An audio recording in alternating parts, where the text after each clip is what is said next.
slept a lot yesterday. Yeah? Yeah. Too much. I didn't feel good, and I went and lay down, and I couldn't believe I slept as long as I did. All through the night. Yeah, sometimes you need it. Oh. Now I feel like I should be going to East tonight. You gave up the ticket, though, right? Yeah, I'm not going. Yeah. I'm not going.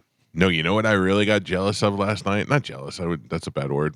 Enticed by last night? Mo. Mo went to Frankie's Chop House, and he put up a picture of a Caesar salad that he had up there, and I'm dying to go to Frankie's Chop House now. I think I might do that tonight. Yeah. Much better than AC. I'll listen to AC/DC on the way. That'll make me happy. Good morning. Carmen, how are you doing? Hi, good. How are you? Oh, you didn't get the sleep I got, did you? No, I did not. Yeah, you don't sound happy. You don't sound satisfied. Because yesterday when I was all happy, you were like, Right. and you guys started mocking me. Right. And then I do this, and then it's like, oh. Yeah, Carmen, I don't know how many years you have to work here before you realize you're never going to win. Yeah. There's nothing. Yeah. You could do everything right, and you'll be. Oh, she's always right. You could speak fluent French, and Oh, we go, yeah. ooh, blah, blah, blah, I'm blah, French. Oui, Look at oui. me, I'm bilingual. Ooh. What else are you by at? So I was just giving you guys an opportunity to have a different I got it. Thank you. emotion today. Got it. I appreciate you. You're welcome. Yesterday we loved. Today we hate. Did you see who Mo was with at his dinner? Superhero Patrick Somebody who W. is Smith. paying for it? Yeah, Yeah. exactly. Mo sent me those pictures, and I said, "You grifting son of a bitch." He sent them to you? Yeah. Got to let you know what he's doing? Yeah. I felt like Mo was not dressed appropriately to be at a restaurant. No. He was wearing a shirt with no sleeves. Sure, Yeah. he wasn't. What do you mean? Oh, you're sure he wasn't? Yeah. Yes. Yeah. Are you surprised by that? Yeah. If I was Frankie, I wouldn't let him in. I wouldn't let him in. I'd be like, sorry, Mo. No one's going to say anything, though. I would never go to a restaurant like that with in a shirt with no Right. sleeves. You have manners. Yes. You have a little. With no sleeves. How embarrassed would you feel? Like In a high-end steakhouse. Right. There's Tank top. no way. No. I go, I can't go. Or I go and I buy a new shirt. Yeah. Or I call. Oh, he has a shirt to wear. No, I know, but like if you're caught, coming from the beach or something, and you, Yeah. Do you look- remember, Galvin, the time that Billy Joel was performing at the Palladium, which is a Yeah. couple 100-seater, and it was open just to the people who went to St. Pete College. And John Brennan's wife Megan, who works for Ruth Eckerd Hall, who was putting it on, got me into that. But I didn't know until that day, and we were doing afternoons, Right, yeah. and we had to work till 7:00 at night. So I was wearing a shorts and a shirt with no sleeves. I couldn't go to the Palladium to see Billy Joel in a shirt with shorts and no sleeves. Where am I going to go buy clothes between 7 and 7:30? Because I had to be there at 7:30. Mm-hmm. Yep. So I was going crazy. Yeah. Patrick Smith, shirt, tie. So, yeah. I'm Yeah. dressed like a professional. Sure. You So go to a nice place. I had to roll into like a TJ Maxx, which you think, oh, that makes sense. Yeah, but you're not normally buying a 3X, 4X shirt at TJ Maxx. So I ended up having to squeeze down into like a double X T-shirt and the first pair of pants that they had that fit me, and I just bought them both and wore whatever. I don't even know if I matched. I just didn't know I didn't look like a dirtbag rolling in there. Mo, you should be ashamed of yourself. I'd rather look a little tight than look like a scumbag. By the way, after our discussion and you canceled his music show, Yeah. and he was saying about Styx is bad and blah, blah, blah, and all this stuff, he sent me pictures of his Jeep with a Led Zeppelin sticker on it, and then it has Queen and Van Halen, this, that. And I go, don't try and butter me up now. I go, you already talk trash. Also, what year is it? Bumper stickers. Yeah. Come on now. Oh, that seems to me like a little childish. I don't know. My son's a child. He has no bumper stickers on his car. Maybe just foolish is the right ish that I'm looking for. It's not even like bumper stickers. It's stickers on. It's like on the quarter panel. Like the front. Oh, yeah. On the car? Yeah. Well, it's It's a his- Jeep though. It's his lady Jeep. Yeah. Yeah. Why It did he buy a really new is Jeep? It really is a lady Jeep. It's It's got a like Jeep. rainbows on it Has and it got stuff. ducks? Nah, probably. Probably got some ducks too. Like Yeah. the color is very lady. Like, Chicks drive Jeeps usually. but also the color of it. Yeah. You'd be like, oh, look at that black lady. Look at that, Look at that black lady. old black lady. Look at that old black lady with no sleeves on. Can I say this though? At the other side of my mouth, Mo with his half shirt on, looked fantastic. Oh, He's in great shape. I knew He's He in does great work shape. out. He does But- work out. He can do pull-ups. Yeah. A lot All right. in a row. Well, I'm not hanging out with him, so I don't know. Well, I've seen him at the gym before. Doing pull-ups? I was very impressed. Hey, Carmen, look at me. He just walked up, jumped up on the rails, and just started doing pull. I was like, wow. Okay. Yeah. I think he did that because you were there. No, I think he just, like he probably part of his workout plan. After Carmen left, he was like, "Oh my god, that hurts so bad! Oh my god, I can't move my arms." Listen, I will say I do pull-ups on the assisted machine, but I went down a rung or up a rung technically with that. Right. So I'm using like less assistance. I'm very proud of myself. I'm only using an extra 40 pounds to help me. Can I ask you a question? Does that help you do a pull-up without the assist? Like if you do that with the assist for a while, you'll be able to do it without it? Right, because you work your way up. So I started with like 80 pounds assistance, right? And then I moved to 60, and now I'm at 40. Like the weight that's helping me is getting lower, which means I'm getting closer to be able to do it on my own. I have never done a pull-up in my life. Ever, not even as a child. We believe you. I don't know whether they need a lot of convincing. Not shocking. I mean, ever. Wait, ever. you're saying you? Yeah, never, ever. All right. Yeah. In gymnastics, we used to have to do 50 pull-ups and 50 chin-ups. Like in a row. Well, 50. The crazy thing though, gymnastics, like and how long are your like sessions, your workouts that you're doing, like your practice for gymnastics? Like 4 hours. Exactly. And it's like all upper body and lower body, all weight resistant against your own stuff. So then that's why you can do handstands and do all that stuff. Yeah. Yeah. Like the first 2 hours was just like warm up and working out. And then the last 2 hours was actually working on your routines and events and stuff. Yeah. I remember we had the pull-up contest in like elementary school, PE, and I was always embarrassed because I couldn't do it. It wasn't a contest. It was our grade. They go, okay, now get on the bar, and I just hang from the bar. And but it was always the burnout that could do the most. Yeah. Like he'd have a cig hanging out of his mouth and you'd be pumping him out. And But you had to do it in front of the whole class, so it was very traumatizing. Yeah, but the good thing for me is most of my classes hung. We're all fat Italian kids. Yeah. So there was, every once in a while you get the Irish kid who just cranked them out. See, we did it in front of everybody because I went to a really small school, and in second grade, I beat everybody, even the fifth grade boys. Stop holding on to your grade school goals. Wait, but you guys brought it up. Oh my God. I used to be somebody. You never gave me my credit for my scoring. a lot of high school glory. Yeah. My Mima is still so proud of me in second grade. Second grade. They broke my record that was for 40 years. It's a little early. You have peaked. You know what, you guys? You're right. I'm sorry I accomplished stuff. We're proud of you. We're proud of you. Yeah, that's great. WNBA starts on Saturday. I don't see you there. Mhm. Oh, listen, I was not that good. I will admit that 100. You know what I mean? No, But- we're proud of you. No, you You're our can't show take it back. athlete. I'm the Yeah. worst. I should just kill myself. Oh, Oh, God, jeez. let's That's a not few get steps. crazy.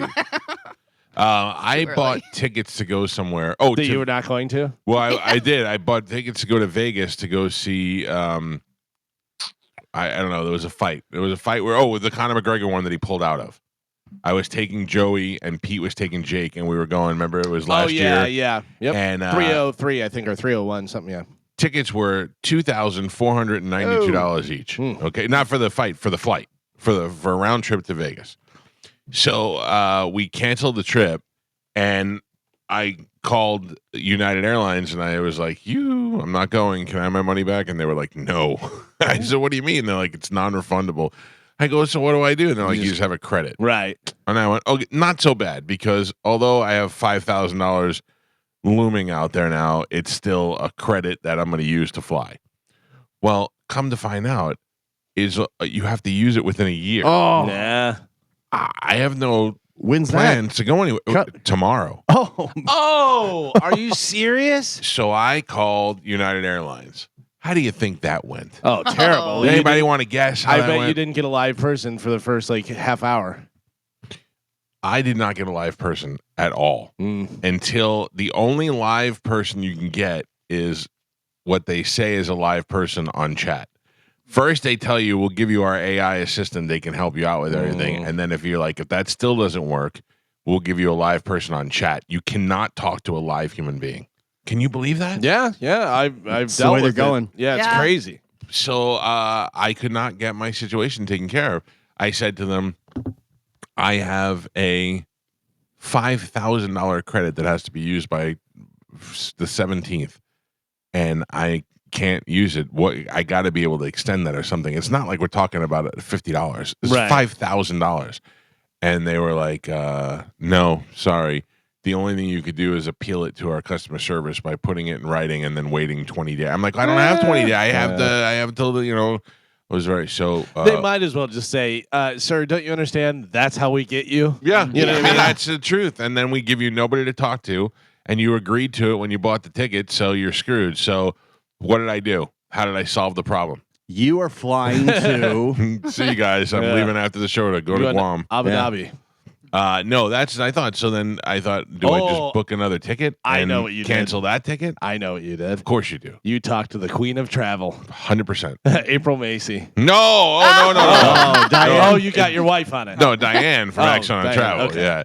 Yeah, April Macy would have been good if I would have said, "Okay, look, I got $5,000 in cash. Yeah, where do I go?" Yeah, she would have been the best. But no, I had to call Diane from Action on Travel and be like, "I'm sorry to bother you, but I have a legit travel problem," and she was able to give me an extension for my credit. Unbelievable. But also, this is what they're saying by AI is taking over people's jobs, and everyone's like not happy about it because this is what's going to be the case. Well, customer service is going to be all automated. You're never going to talk to somebody. Can I be honest with you about something? Since it's just the five of us talking, they were right.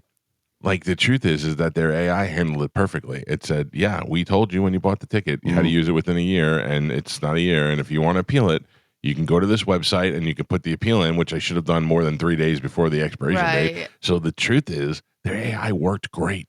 They were right. You know what you should have done? Should have put Bailey on it. Yeah. Have your AI talk to their AI. Yeah. Oh my God. Right? Yeah. They know how to counter the stuff. Diane is the muscle, though, man. I've seen her in action on the cruise. Yeah. Like, she gets whatever she wants, she gets. Yeah. It's amazing. She had a couple other scumbags who wanted to wear sleeveless shirts to dinner. That's true. Yep. And got him in. Mm-hmm. She probably got Moen over to Frankie's. She's amazing. Did you watch, I know I asked you this yesterday, but did you watch Thunderbolts yet? Not yet. I have to tell you something, all of you, you too. You did not watch it, I assume. No, right? I'll eventually watch it. This is not a spoiler alert. It's a scene that I don't know. So they all have superhero names, right? Like all the superheroes. And they get to one guy and they're like, "What's your name?" And he's like, "Bob." And they're like, "Bob." I'm like, "What kind of name is Bob?" "Bob." What is that from? That's from Top Gun Maverick, and it's also from whatchamacallit, the Well, you've already got In Deadpool, there's the guy that's Bob. You're Top Gun Maverick. It's the same actor.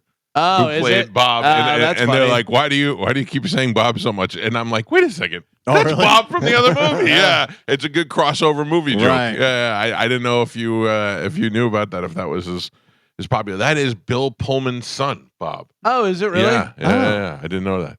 I thought it was Will Coons. Yeah, it does look a little like Will Coons. He does not look like Bill Pullman at all, really. Yeah, Bob Pullman or whatever his name is, something Pullman. Yeah. Are you? Does Will still work at the station? I believe so. Really? Like, I believe he's on payroll. I don't know what he's doing because he was doing the doctor show on Saturday morning. Like, he was doing that, but I don't know if he's doing that anymore. I don't know. Yeah. I don't know what happened. This show lost me on the weekends. Once it started adding Fisher's dad show, Station. Yeah. and Spanish is weird.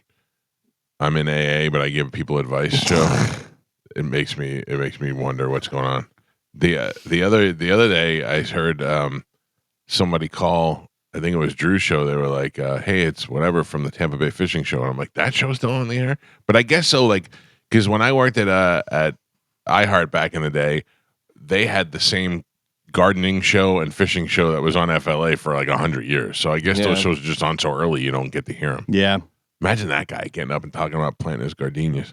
I will be honest that I do not listen to the station very much.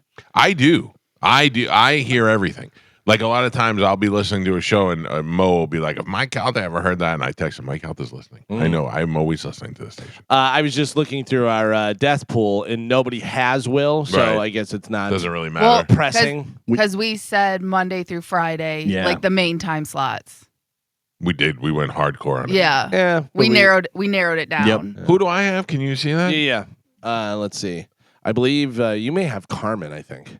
Oh no. I Good think. pick. Good pick. Yeah, you do. You have. I do? Yeah, you Oh. have Carmen. a lot of Tony. points. Tony has Pap Pap. Mm-hmm. Good pick. Let's see. Joe has JP. Mhm. Oh, you picked the wrong one. Yeah. Oh, that's No, right. it was after. 100% less. Yeah, than but me. he figured they were like one down, one to go. Gio has Johnny B. I have Dizzy. Oh, I was so close on the So cruise. close. yeah. So close. You probably planted the weed on him. Oh, maybe. Carmen has Corey Cardinal. And Also close. let's see. Ian has Monica. Mm. Johnny B's on the uptick, so I don't think that's going to happen. Johnny B is a superstar. But Yeah. sometimes we do, like I kind of did. Dizzy maybe gets a job somewhere else. You know what I mean? Yeah. And that's So what it's I not- thought with We're in the Corey. penitentiary. Yeah. But it's not necessarily they're going to get fired. It's just they leave. I you know? thought Johnny would be doing more comedy and nights would kind of go away, not because of his fault, just because they did. Yeah. I see Johnny B as like I was worried when they said Johnny B doing the after show. I said, I hope Johnny B sees this as the promotion that it is. Not that he is doing our show, but the fact that he is on in the daytime now where people actually get to hear him. Yeah. Because talk radio, no matter how good it is at night, is competing with television. It's competing with Sure. kids Yeah. soccer. Getting home from work. Yeah, it's you don't have a chance no matter how great your show is. You'll never win in the ratings because of that. Oh, So- I talked to Johnny about it, and he loves it. Yeah. And he said that he sees it in his comedy crowds, how many more people are coming out. And he goes, I get phone calls now, and, all this also stuff. though, Johnny B got funnier. Yeah. He was funny, but his stand up is really funny. Yeah. Yeah. Like He's doing really well. and he's all I see his schedule. He's all over the place. He did great on the cruise. I just thought of something just now. Carlos Mencia is coming in today. Yes. You didn't do that. I did that. Well, I mean, like he called me. Like you haven't talked to him, right? I've talked to his people. You have. Yes. Okay, good. Because I was like, I don't know if he knows where he's going. Yes. they Okay, did. good. Yeah. I was talking to him yesterday. Thank you, Jim. He's been here. at your house before. Right, but I'm Yeah. saying I don't know that he knows the Oh. address. They You know what I didn't, mean? and they had to get it. But yeah, no, I've been talking to his lady all week. Okay. All right. Cool. Yeah. Just wanted to make sure. Because he just hit me up through text last week and was like, hey, I'm coming to town next week. I said, sure. Yeah, she contacted me earlier in Perfect. the week. Okay. Got it. I just thought of that right now. Carmen, Yes. I don't know why I'm telling you. Everybody. Okay. Because I am taking a week off in August for family vacation. And Frank Caliendo was looking to come to town. Of course, he picked that week, the 1 week that we weren't there. And I was like, no, we're not here. So I think he changed it. But I got to go, man. I got to go to Anna Maria Island, I think, for a week in June for like my family's summer beach vacation. Mm-hmm. And but I'm still working every day. So I got to drive in to the station. We got to do a week at the station. Yuck. Do we stay here and Yeah, you go I'm to the coming station? here. No, I'm you just coming can't here. come here. Why not? No, everybody has to go. The So station, I get your, off, your right? house and the station is almost exactly the same distance for me. So it doesn't matter to you. Yeah. That's how it would be actually. Well, no, because I usually just walk downstairs. But I mean, the like driving to the station from Anna Maria is not that big of a deal. Yeah. It'll take me 45 minutes to get there. This is way closer to me than the radio station. Yeah, right? It's just Yeah. so much better. 100%. Good. I think this may be a little bit closer to me, but it's not that. But also, big like of a deal. Joe, you don't have to go past weird construction routes. Like Joe said, Yeah. he's been running past the airport. They're rerouting. Yeah, and they're just blocking it off. They take you to the airport. You got to go through the airport, Oh. exit, Oh. and then go back out to West Shore. Next time you go to the airport, I know a guy who has a couple of tickets you could use. I might fly and get here quicker. You got plenty of time, I can tell you that. So now that I'm not going to ACDC, I have to think of something. Anybody have any good plans this weekend? Well, tonight I am, instead of going to ACDC, What are you I'm- going to see? Horror, the Terror. Terror, yeah. yeah, Terror and Nails. I'm going to see. My wife heard you talking about the other day going to see those concerts with Jenny, Yeah, and I was like, "Can you imagine that? Can you imagine me telling you I'm going to see Terror and you're coming with me at the Orpheum or whatever?" And she's like, "No, but it's the equivalent of me asking you to go see Wu-Tang with me." And I go, "Yeah, I'm not doing that." but it's Yeah. not because we both like the music. Right. You That's know what I'm I mean? saying. Like, she's like, that would be like me asking you to go to Wu-Tang. It's like, I'm not doing that. Yeah. But like, we do a lot of that stuff together, but mostly it's her giving in to me because she's going to see Billy Joel with me, and I don't think she can care less about Billy Joel. Right. But if you guys both went and saw like Doechii or somebody that you both like, something like that. Post Malone was the last concert I think I went with her that I didn't want to go to and ended up enjoying it. Like, I thought it was really good. I just won't bring myself to go to any of that crap anymore. Like literal crap, like the ones that I'm like, this is going to be terrible. I'm not going. Like we would have gone to see LA Guns if LA Guns was on a Friday or Saturday. And that makes me laugh so much. Yeah, but I love LA Guns. LA Guns, in my mind, has like 2 songs. They have more than 2. Yeah, but I mean, like they have 2 songs that'd be worth seeing. Yeah, but I mean, I think it's great. Don't get me wrong. I'm not commenting on you. Just for me, I'm trying to think of what I would get into. And the thing is, too, is I saw like a video of a whole concert of theirs recently. They sounded great. Yeah. They sounded great. Yeah, that's so funny. LA Guns did what to me? Physically hurt me. How? LA Guns. I told the story to Tracy Guns when they were on the air. Somebody flicked a cigarette in your face. No, rode over my foot with a motorcycle. Rude. Yeah, they for some reason, in my mind, they got off stage, did a bunch of cocaine, then got on motorcycles and just went riding around. it was at the Rocket Club, and they had a trailer, and they had these motorcycles on in the trailers, and they got off stage, went right off stage, opened the trailer, got on the motorcycles, drove them around the neighborhood really fast, came back in, did a meet and greet, went and left. I'm like, that was it. They just get off stage, and that's how they let out their aggression. Right on a motorcycle. I like it. Oh, man. Remember Neil Peart used to take his motorcycle from town to town. Like, he wouldn't go on the tour bus. He would take his motorcycle. And drive. That's got to be therapeutic. Right. But also, like, they'd have Rush was so big. They're like, we'll play this and then take 2 days off and then play here, whatever. So he'd have 2 days off and he'd just go. Just wander. And then be like, I'll be there, and just show up at the venue. That's weird. I remember seeing Crosby, Stills, Nash, and Young one time, and they all get up there and they do their singing or whatever, and then they would talk on the microphone, and Neil Young was like, I went out in Tampa today, and you got a lot of nice trains in Tampa. Yeah. All right, weirdo. He is a train enthusiast. He's like, I got a lot of nice trains in Tampa. Yeah, everybody's like, all right. There's a train museum in Plant City. Oh, wow. I never went, but I just know it's there. Train museum. Yeah, it's really small. It's like a standalone Right. outhouse building, but yeah, it's like a train museum, I guess. I'll tell you, I took the train one time from Tampa to DC, and I thoroughly enjoyed it when my son was very little. It's at a nice little train station, and you get on it was very old school. You wave goodbye through the window. All aboard! Yeah, ding ding, time to go. Bar car, Michael? What's that? You hit the bar car? I did not at the time because Joey was so little, but we did have one of those little rooms where they bring in the food to your room. It was fun. It was fun. Was there a murder on the train or anything? It was not. It was not an express. Oh, Gio, are you going to see the episode 1 in the theaters? Am I? Yeah, I don't know. Anyway, Star Wars episode 1. I wanted to. I know episode 3 was out like a couple weeks ago. Yeah, and I just broke all sorts of records. Yeah. So is that the new thing? We can't come up into any ideas, so we're just putting old movies in the theater. Much. We can't get anybody to go to the movies anymore, so we're like, we'll put whatever in there to get make a good movie. Yeah, you got like younger like Star Wars. There's fans that never saw it in the theater. Yeah, you know what I mean. Yeah, like I'm dying to see Godfather in a theater for some reason.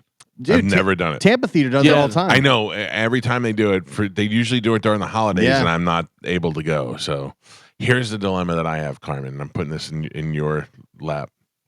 Wednesday, I'm going to see Mission Impossible, the sneak preview. 3 hours long. Mm-hmm. Yeah. You're going to go take a nap. Oh, no. I'm going to watch it. I'm very excited for it. Will I eat popcorn? Yes. Oh. You'll eat popcorn, you'll wake up, and you'll go, Tom Cruise was in there? Oh, no. Yeah. I think it'd be kind of hard to go sit there for a 3-hour movie and not eat popcorn. Because even if you skip it and you're in the theater, you can smell it.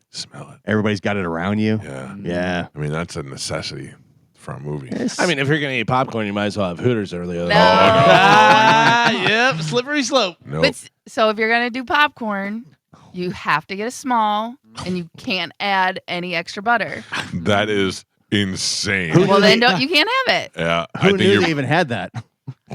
Small? Actually, I literally just saw a video and I sent it to Chad because it's like a pro athlete and he calls his nutritionist. He's like, hey, I'm at the movies. Can I have popcorn? And that was her thing. You can have one, but it has to be small and you can't add any butter. Why bother? Yeah, I thought it only came in the giant bucket. No, I it really- does not. You can. Feed bag size. The best thing to do, honestly, is get the kids box because it comes with popcorn, a little thing of candy, and a drink. I feel if I order the kids box, I'm getting arrested. Yeah. By the way, that's one of the reasons why I really wish you would have done the 5K. Why? Is so you could equate a small box of popcorn and how far you'd have to walk to burn Oh up. yeah, no, Yeah. yeah. That's enough for me. All right, let's take a break and get the show moving this morning. It is Friday. We've got stuff to give away. Carmen will tell us what that stuff is, and we'll play Sporkle when we come back. I'm going for what, 9 in a row now? It's getting crazy. ridiculous. I think so. Yeah. It is crazy. And then what else? Carlos Mencia will be here today. He's going to be at McCurdy's in Sarasota. Is that right? Yes. Okay. I'm all over it today. He's going to be, I think, Captain Brian's too. He's got a couple. Oh, he's got a bunch of Florida dates? Bunch of All Florida right, dates, good. yeah. So he's our buddy. He'll be in the studio with us. And then what else today? We got something else going on the show today? That's it. We'll 6 at 9. Friday, 6 at 9. Oh. And we've got, we're not doing that, by the way. And we've got $1,000 to give away with the Bone Bonus coming up at 8 o'clock. And then again at 10 o'clock. We'll remind you, of course, of that. All right, let's take a break. Sporkle's next. It's the Mike Calta Show. This is 102.5 The Bone. And we have a featured cut of the day. Carmen, do you do that? Yes. Excellent job. Thank you. I also see that JP has a featured cut of the day. Did you happen to see what it was? No. It said something about sad weirdos. And there's only one sad weirdos to me, and that's Shark in Spanish. Sure. So I clicked on it to see what it was. Oh, it was what we were talking about yesterday. Only it's a little bit different because it's coming from people of color. Oh. Shark making a Kunta Kinte reference. Yeah. What was he talking about? He was talking about Spanish's job being outsourced to to Africa. Africa, yeah. To outsource to Kunta Kinte. Yes. A name, Carmen, you may not be familiar with because you're a little younger. But Kunta Kinte was the name of a slave on Roots, right? Was it Roots? Yeah, it was Roots, yeah. Yeah. And I don't think that the two really went together. I think and then Shark went on to do a very bad Indian accent of when you call him. He went from Africa to India somehow. Yeah, He's like, yeah. "Oh, hello, I do call him."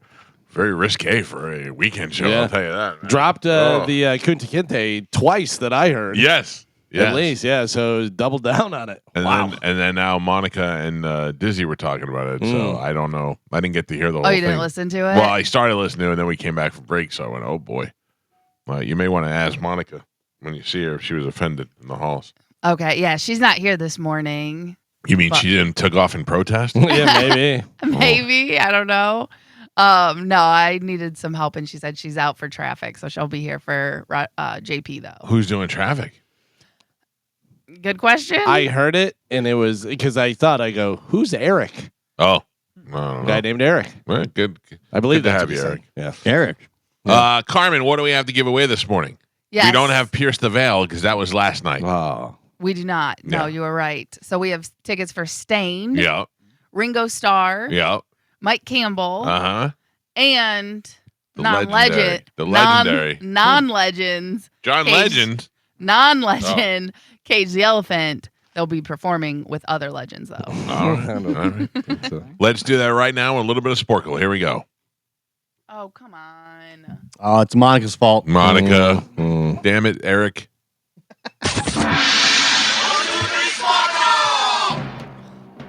Carmen, I took the advice of our listeners yesterday. Okay. Every one of them. Galvin's brother, Tim, the listeners who called in, I bought the orange-colored BioClean for the drains. I bought the Okay. green goober stuff that Tim recommended. Yeah. And I bought a Venus flytrap. Yeah. It will be here on Monday. Got it all We going will have a on. live plant eating flies in the studio on Monday. On Monday. Yeah, it will take. Amazon doesn't deliver overnight for live animals, live things. I gotcha. Yeah, take till Monday. It's But the gonna be other like- stuff will be here today. Like Seymour, Little Shop of Horrors. Oh, it's gonna be huge. After a while, it's gonna eat Joe. Yep. Have you guys found Joe's banana yet? No, Not yet. no. No. We're still looking for I don't it. have a banana. Look in your tailpipe. All right. All right, Carmen is the keeper of Sporkle. Pat is your judge and scorekeeper. Carmen, what are we playing today? Today we're going to be playing 2 words, 1 answer. All begin with the letter Q. Ooh. Okay? Question. Seriously, what is this? How many in a row?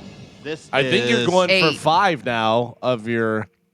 This will be 3. Yeah, this would be your 5th win. Okay, so this Don't would be a say new it rule. like that. Don't say like you're giving it to him. He's going for it. This and would we're be the gonna new stop him. rule. Yeah. Second rule. Yeah, stop. Okay. Yeah. Yes. More Okay. fire. 2 words, 1 answer. I'll begin with the letter Q. Okay. Your first one, Jaws captain. Quint. Mike. Bush VP. Quail. Galvin. Doha home. Quebec. Guitar. Doha. Geo. Nice. Guitar. Pop test. Quiz. Mike.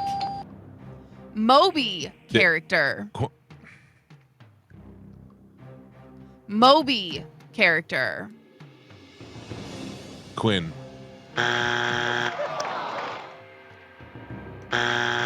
Queequeg. What was it again? Sorry. Queequeg.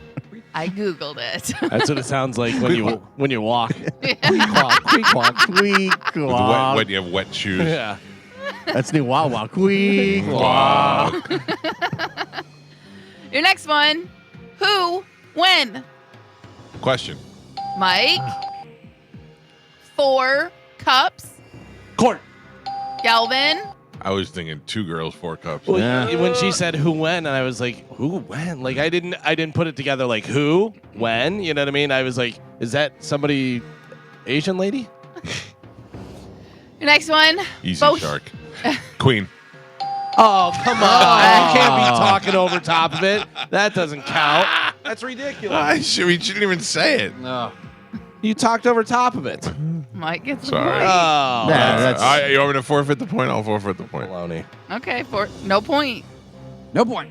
Pap, we're halfway there. Gio has 1 point on the board. Galvin doubling that with 2. And Michael is ahead by 1. He's winning with 3. Queequeg. Queen. Squish, squish.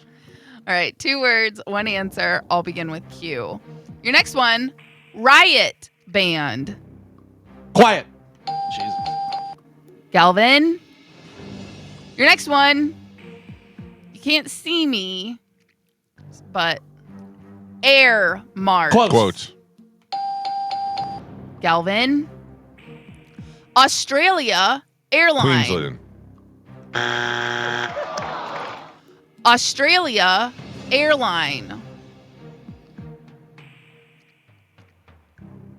Qantas. Yeah, I couldn't think of it. I could not think of it. No point. Canadian province. Galvin. Duck speak. Quack. Geo. Potter professor. Oh. Potter professor. Quid. Quarrel is what I was looking for. No point. Tortilla cheese. Quesadilla. Yes, Galvin. Division result. Quotient. Is the jury out on that? Quotient number. I will get Mike. You were right. Sorry. What? Okay, thank you. Yes.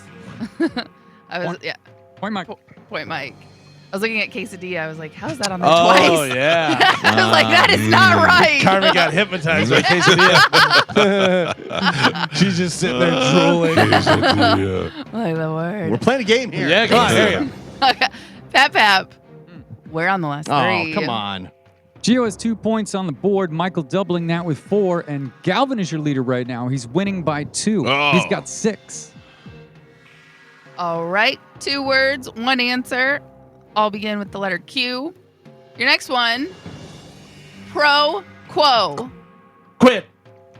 Galvin. Egg pie. Quiche. Galvin. And your last one, oats Quaker. brand. Quaker. Geo.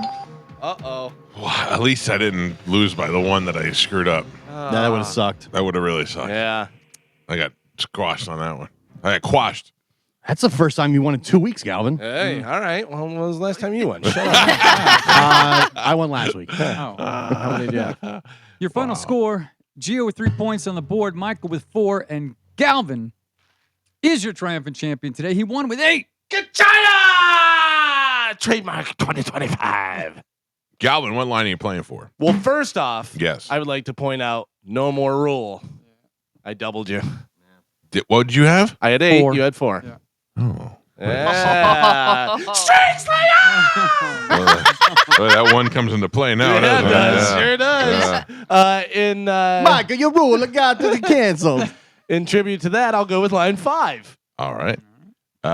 Good morning. Who is this? Hello? Yeah. Too slow. Too slow. I'm sorry.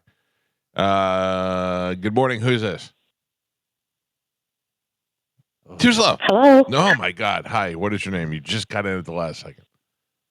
Diane. Diane, congratulations. You are the winner. I'm going to put you on hold. Carmen will give you an option. You'll get to pick your tickets. Please hold on. There you go. Diane is on line 6, Carmen. Got it. Jesus Christ. What do we have coming up in news, Calvin? Coming up in news today, a song for Mike, Massage Me, and we're back, baby! I feel like both of those things would be for me. Massage Me. Mm. And You know what? If you want that Massage Me to be for you, really? it's for you. How you like that? Ugh, I don't like it at all. All right, thank you, Galvin. Before we go to break, I want to remind you that if you're looking for expert construction services, Waterman Construction Group is your go-to for commercial and residential projects. Whether you got a demolition, a whole tear down, new HVAC, patio, pavers, and driveways, they do it all. Whether it's a new build, a remodel, a manufactured home set, or storm repair, Waterman Construction handles your entire project from start to finish. They've been in business for 25 years. They have quality craftsmanship, personalized service, honest and transparent pricing, and guaranteed same-day response. They're just good people. In fact, they've been talking to Joe. I've been talking to him about doing some work. If you need them, give them a call. 813-715-7383. That's 813-715-7383. Or you can visit watermanconstructiongroup.com. It's Waterman Construction. Your vision is their mission. Hit them up today and tell them you heard about it on the Mike Calta Show. We'll take a quick break. News is next. Carlos Mencia will be here today. It's the Mike Calta Show. This is 102.5 The Bone. Oh, really? Dizzy was offended. Dizzy was like, I love a good joke, but I felt like the way, the inflection in which Shark said Kunta Kinte was offensive to him. It's all in the delivery. Mm-hmm. Dizzy offended, you say. Dizzy. I was going to say, I haven't even heard it. But when you guys described it to me, I was, oh. Yeah. As soon as we said it, Yeah. I remember you went, oh. Yeah. Like, you don't do that. You shouldn't be saying that. Yeah. Yeah, like I just knew that it was not good. Do you want to hear it? I mean, do you have it? I don't know. I gotta go find it. I don't know if they took the Sad Weirdos page down. What is the show called for real? Let's get real. Let's get real. Yeah. Right, hold on. I don't know if they have a page. Like I No, think it's he's looking I'm looking on on YouTube or whatever. Instagram or. I think it's down. Oh, did they take it down? I think so. Oh boy, scramble. Hold on. Let's get real. Let's go to the page. I felt like it was a short. No. No? I mean, here, I think I found it. Oh, okay. No, that's when your dad dies. It's Shark. Spanish picking his face. I don't know. Spanish wears the same shirt every week. So it's hard to tell which one's real and which one's right. Like I can't even. Like I know they have an Instagram, but I can't even find it. To what you just said is we, all of us, you, me, I don't know. every person listening. We have I'll tell you what. I'll find it in the next break, or maybe one of these guys could find it and see. It was Spanish. I remember because it was him talking about going to. Oh, I think this might be it. The AA moment. Okay, hold on. Oh boy, it was Spanish talking about going to AA. Let's get weird. Real. Let's get weird. Let's get real. Sorry. And we were like, oh look, he's going to AA. That's good for him. And then let me see. Hold on, I gotta shut Prince off. my buddy Dave. He's been on the show before. He, He has a lot of experience. Yeah. My name's Anthony, and I have a drinking problem. And then you tell one of your stories, and next thing I know, I'm just like crying in their eyes, and you can. I seem to attract addicts into my life. The meeting would have to be really cool. It was cool. I just want to make sure you're okay, and that's it. You you got to know, because we're going to scrolling through. model that hopefully to other people, whether they call the show ability is showing money and yeah, fighting. totally. And it's times where I just wanted to be like, what is all right, so so we all like money. Just want to say stuff. Yes. Like they just need to get it.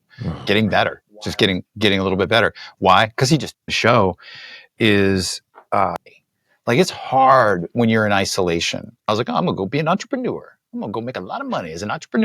And it's like as soon as I joined a couple of different groups of other lonely entrepreneurs, I was like, oh man, they do a lot of groups. Lonely entrepreneur group. I'm not alone. Other people. So back to our 1 year anniversary of this show. It's a like, year. What? This show's been on a year. How'd you let this happen? This is on you. Yeah. I think it might be gone. I think this was the break. I can't tell again because Spanish is wearing the same shirt every week. Talk to my dead dad at the park. Nope, that's not it. No. Oh, Spanish lost his job again. Yeah, because remember he had his wizard great on down. Tuesday, but you shared with me this morning that it's like, but then it's the roller coaster of I'm doing amazing to, oh my God, what am I going to do with my life? Yeah. Is that accurate? 100% accurate, and it's mostly kind of like use your time to go find another job. I want to have the. And I read this a long time ago, and a couple of different. If I'm wrong, they outsourced the sales, the inbound sales calls to Africa. Is that right? Yes. There's nothing you can do about that. No. I mean, that was a decision that was probably made way, way high up in the corporate ladder because it's a big, nationwide conglomerate that you were working for. So somebody somewhere said, well, wait a minute, we can have Kunta Kinte do this for like 20 cents an hour versus paying Anthony commission corporate ladder because it's a big, nationwide conglomerate that you were working for. So somebody somewhere said, well, wait a minute, we can have Kunta Kinte do this for like 20 cents an hour versus paying Anthony commissions. Oh, why? Like, why even say it hurts that? to hear. Yeah. Oh, that's wild. By the whitest guy I've ever seen in my life. Interesting. My hair's better than that, though. I mean, come on. I mean, way better. Thank you, Mike. Yeah, way better. Everybody was saying you have shark hair. I don't want to hear that. Joe had it first. Hey, by the way, real quick, click on the comments. Oh, I didn't even think about that. Yeah, right? See if anyone's like... You guys are excited about this. Hey, man. I mean, I can't believe that a guy who has been in radio that long would do that. I mean... No comments. No, only 92 views in a month. Yeah, and you're 14 of them. 10 of them. Actually, the title of this is "What Happens When You Don't Get Fired, But Your Job Gets Sourced to Africa." Yeah, that just happened in Spanish. Oh. Oh no. Oh no. Hold on. There's a second part Of like, Visa, and it's like Punjab. Yeah. Like, hello, I can help you with your credit card. I'm like, you are clearly not in California, dude. Making it worse. Making it worse, Shark. I thought he was like well-traveled guy, and I thought he was Mr. Sensitive to everybody's feelings. Right. That's what I'm saying. Like that wouldn't fly in another country. Wow. Anyway, Amanda, good morning. You're on the Mike Calta Show. Hi, good morning. Thanks so much for taking my call. No problem. I was just calling in. My son is next to me. Today is his 8th birthday, so I just wanted to say happy birthday to Roman. Let me talk to that kid. Say good morning. Good morning. What's up, Roman? How old are you? You're 8 today? Yeah. You got a girlfriend? Do you? No. All right. Yeah. I mean, the correct answer is no, idiot. I'm only 8. I would have taken that. What are you in? Second grade? Yes. Yeah. All right. Well, listen to me. Don't cheat and don't do drugs. Okay. Yes, sir. Okay. Don't light fires or any of that, and don't call black people Kunta Kinte. That's really bad too. All right. Well, happy birthday to you, Roman. There you go. Thank you very much. Roman, good name. Solid name. Yeah. Solid name. Good name. Not everybody I mean, it's a different name, but it's a good different name. Yeah. It's not like a foolish different name. I remember a girl that we knew, and she had a son named Tristan. Yeah. And I went, nope. I go, that kid is getting beat up. Tristan, you think is a weird name? Isn't that from that movie? Yes, that's what she was trying to do. Yeah, your kid's not going to be Brad Pitt, sexy in a river. No. Your kid is going to be the nerd at the playground that gets pushed down. I gotta be honest with I you. mean, Tristan Wirfs. Yeah. That kid ain't getting pushed around anywhere. That works for him. This lady didn't have Tristan Wirfs. Tristan, Brad Pitt's by far sexiest role. In what is that movie? I love A River that Runs Through It? No. Nope. That is, Wild River Face. Oh man. I can't. It's one of those movies where I have a mental block. I can't. I love that movie. Tristan, movie, Pitt.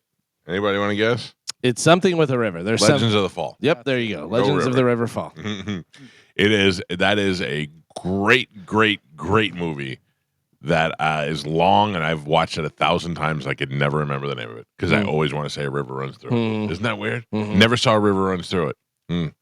Yeah, Brad Pitt was Tristan in that movie, and that was, I think, Brad Pitt's sexiest movie, where he looked hot. He had the long hair, not like Joe. He had different long hair.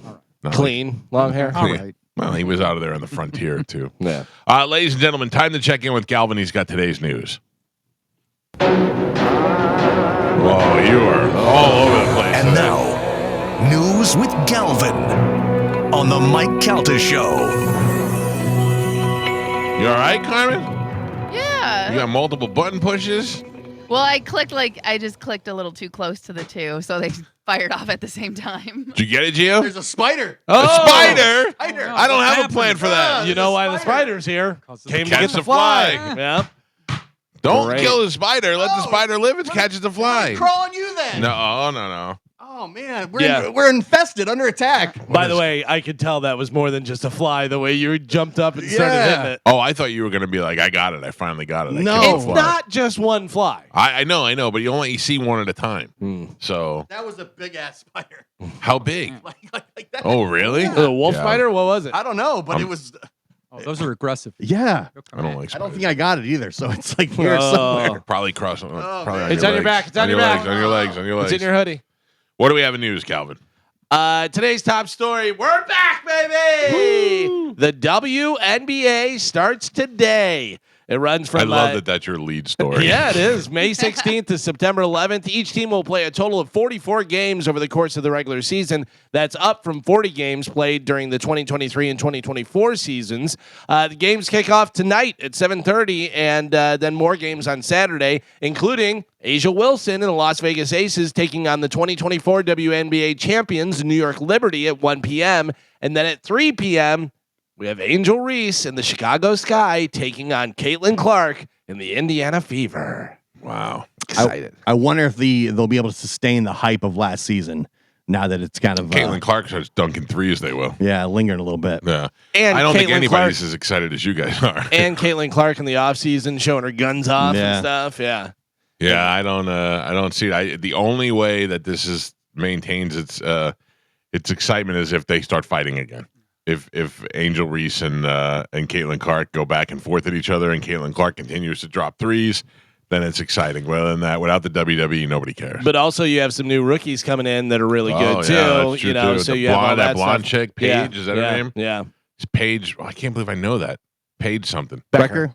Becker. Yeah.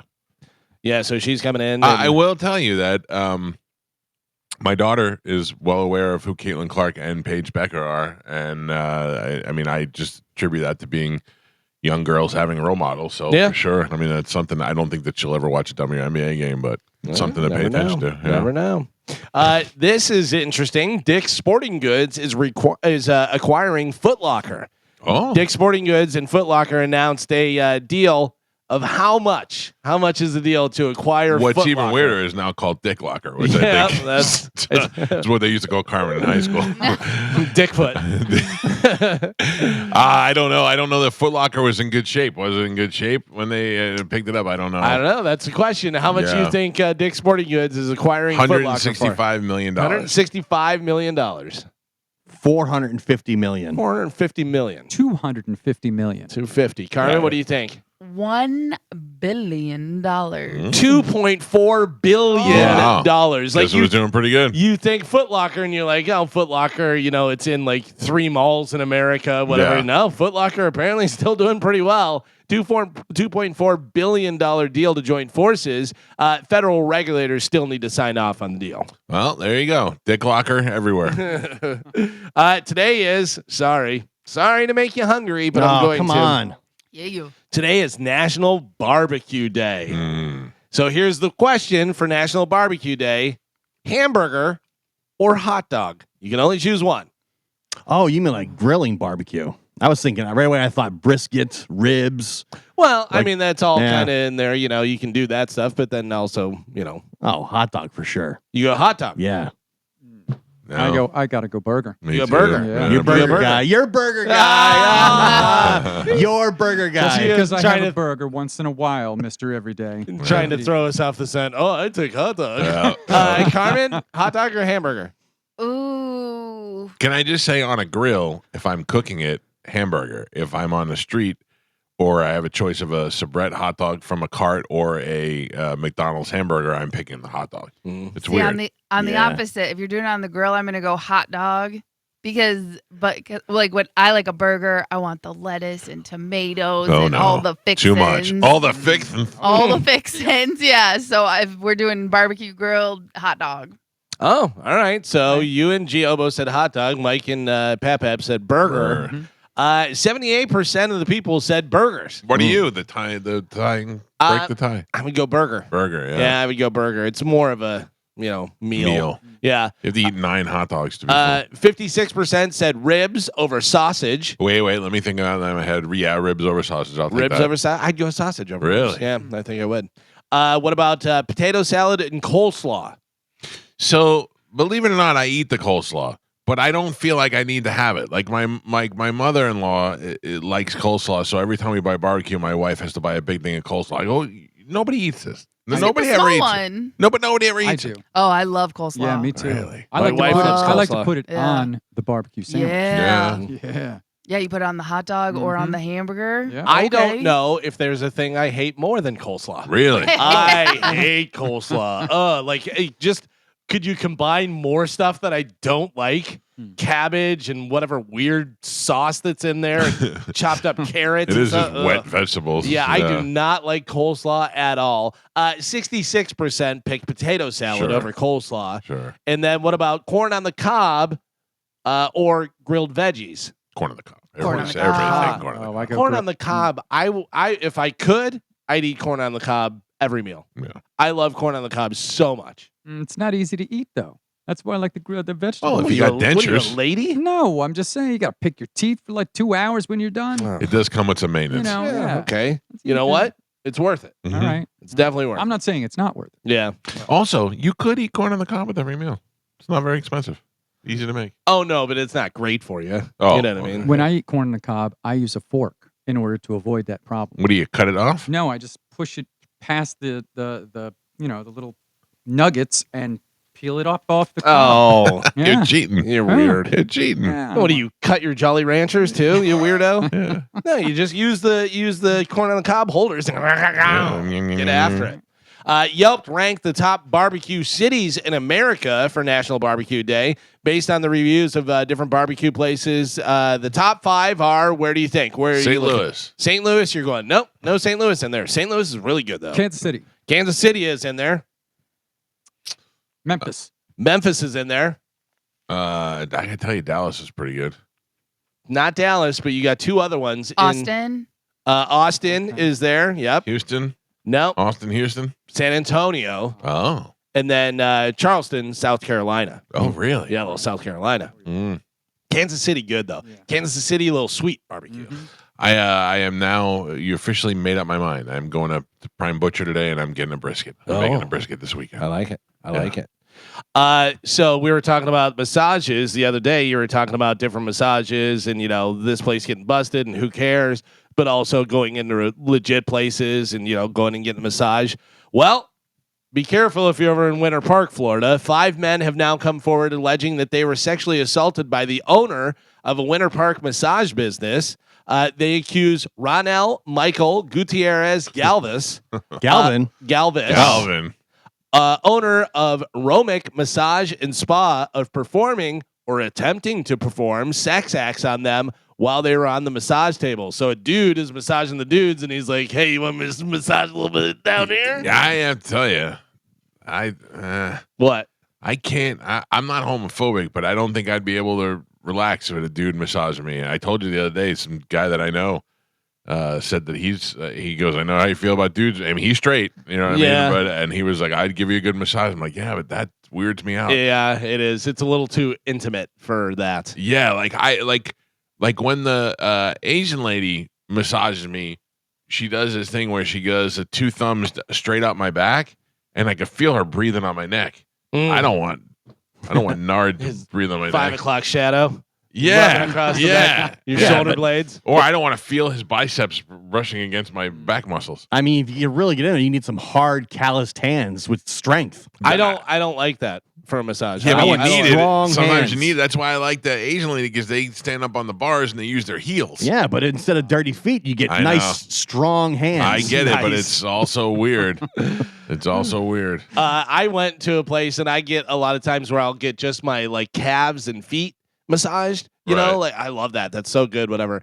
And I just, you sometimes you don't even think about it. You just assume it's gonna be a lady, whatever. And it was an old Asian dude. Oh, really? And I was like, oh, come on, this is weird.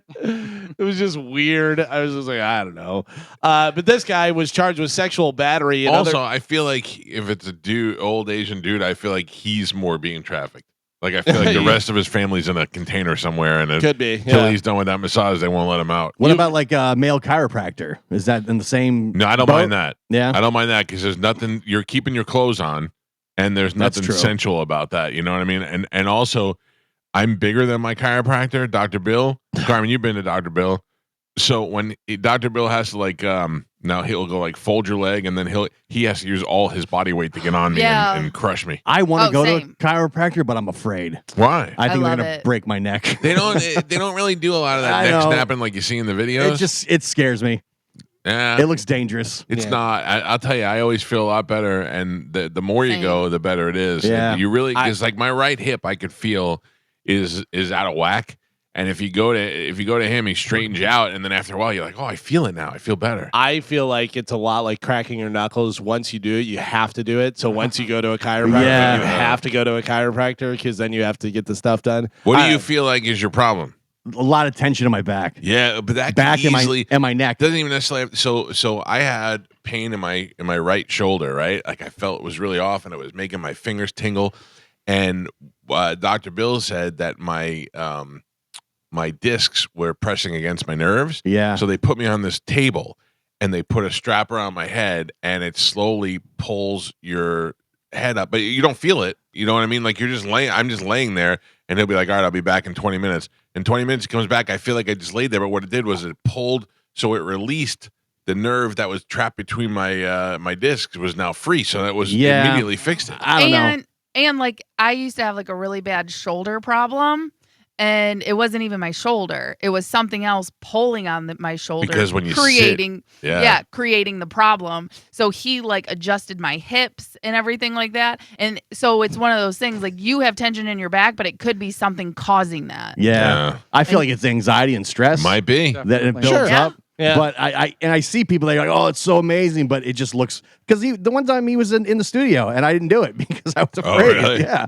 I feel like I want one of those where you lay in the thing and then it goes back and you hang upside down. sure. I feel like that would really be something. The other thing is, like when I was a kid, I went to a chiropractor. My whole family went to the same chiropractor, like my aunts and grandmother and all that. And that guy would just take your head and he'd go crack it. And you're like, oh. Dr. Bill, he'll like turn your head slowly and he'll be like, okay, ready? And breathe out. You breathe out and he goes, it's not like a big crack of everything. I just feel like it's like, so how did you get in a wheelchair? Aggressive chiropractor. Chiropractor. Also, stop doing that to your pets. Don't have your dog in there. That can't be good. I don't know. It's just weird. They can't tell me if it's good or not. But they don't look like they're in pain. Yeah. A lot of those dogs, it happens and they go, ooh. And then all of a sudden they're running around in circles. Well, this guy was charged with sexual battery and other charges in one case and is free on a $17,500 bond pending trial. By the way, since the initial report of the 5 guys coming forward about this guy doing this stuff, 4 more guys have come forward. All right, question though. You go to this guy and you're straight. You go to the guy and for some reason you turn over on the massage table and you're aroused. Isn't that like a signal to the other guy? Hey, I'm ready to go. If I'm a gay massage guy, can I tell you what really happens though? So you go to this guy for a massage. No, I don't. You know what I mean? Yeah. No, I don't. Yeah, I mean that's how we all feel, but yeah, I don't know. You think a couple of years? Well, I don't know if they're coming forward, they didn't get caught. I would also ask: are belly kisses included, or is right? that No, they're extra. I don't know how much. You're massaging there now? Okay. I mean, I don't know. We'll see how this goes. Yeah, that just seems odd. But if you're over in Winter Park, check them out. No, all right. See what's happening. Tell them Galvin sent you. Yeah, that's right. I have a hot or not for you guys. Oh, good. This is straight out of Kentucky. A Kentucky woman is she's accused of placing her husband in a chokehold and attempting to set him on fire.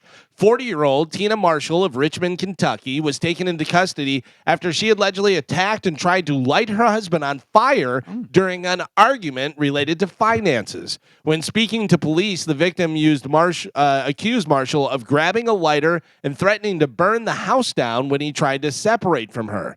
He then alleged that Marshall put the flame next to his body and tried to light him on fire. He also alleged that Marshall beat him over the head and kicked a phone out of his hand, which caused the device to hit him in the face, which left scratches under his eyebrow. So she is 40 years old. Her name is Tina Marshall. She's from Richmond, Virginia, and she put her husband in a chokehold and tried to set him on fire. Mike Calta, hot or not?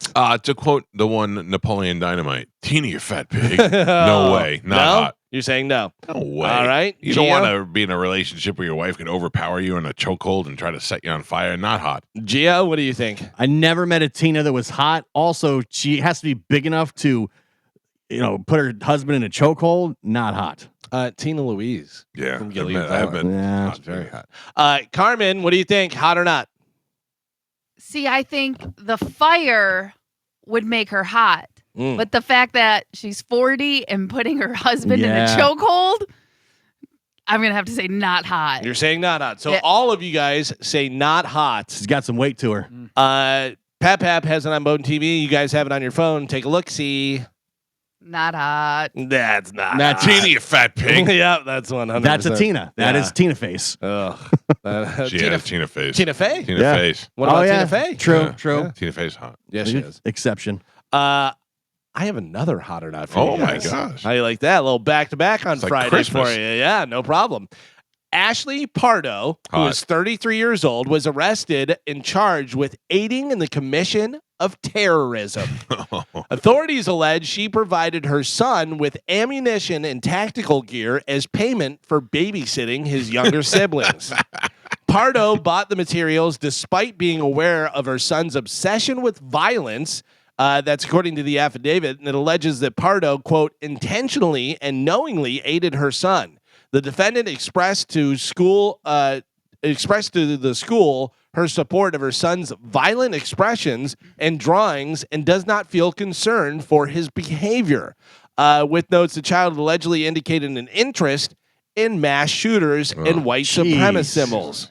Pardo's bond was set at $75,000, and the judge ordered Pardo to be confined to her home with the GPS monitoring and prohibited her from possessing firearms or incendiary devices. Her next court appearance is coming up in July. He definitely listens to Sad Weirdos. So she is 33 years old.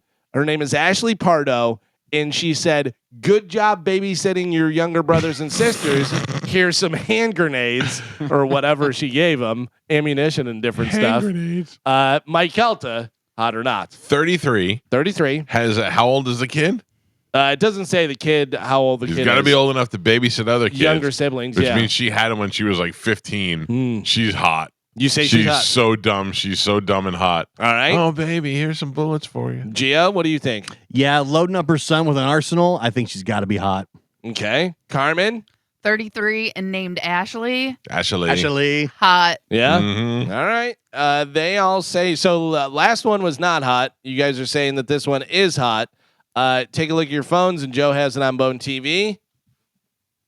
I mean, she's not hot. No. She is not hot. She is not hot. She's trying to be hot. She's got the purple hair and she's got the tattoos. She's got face tattoos. Yeah, she's not hot. I mean, I would do it. Oh yeah, I would. No way. That's a mugshot too. No put some way. makeup on her. She's got She makeup has on. makeup on. She's got a lot of makeup on. Oh, yeah, She got the bat wings and everything. She's got bat wing eyes. Yeah. She has her thin ass eyebrows drawn on. Not hot. I would smash. Oof. Would smash. Oof. Definitely. I like me some weirdos. Definitely somebody who has hand grenades on Yeah. hand. So you know she bought him butterfly knives before. Oh Yeah. yeah. She's also eating a hot dog on her hamburger.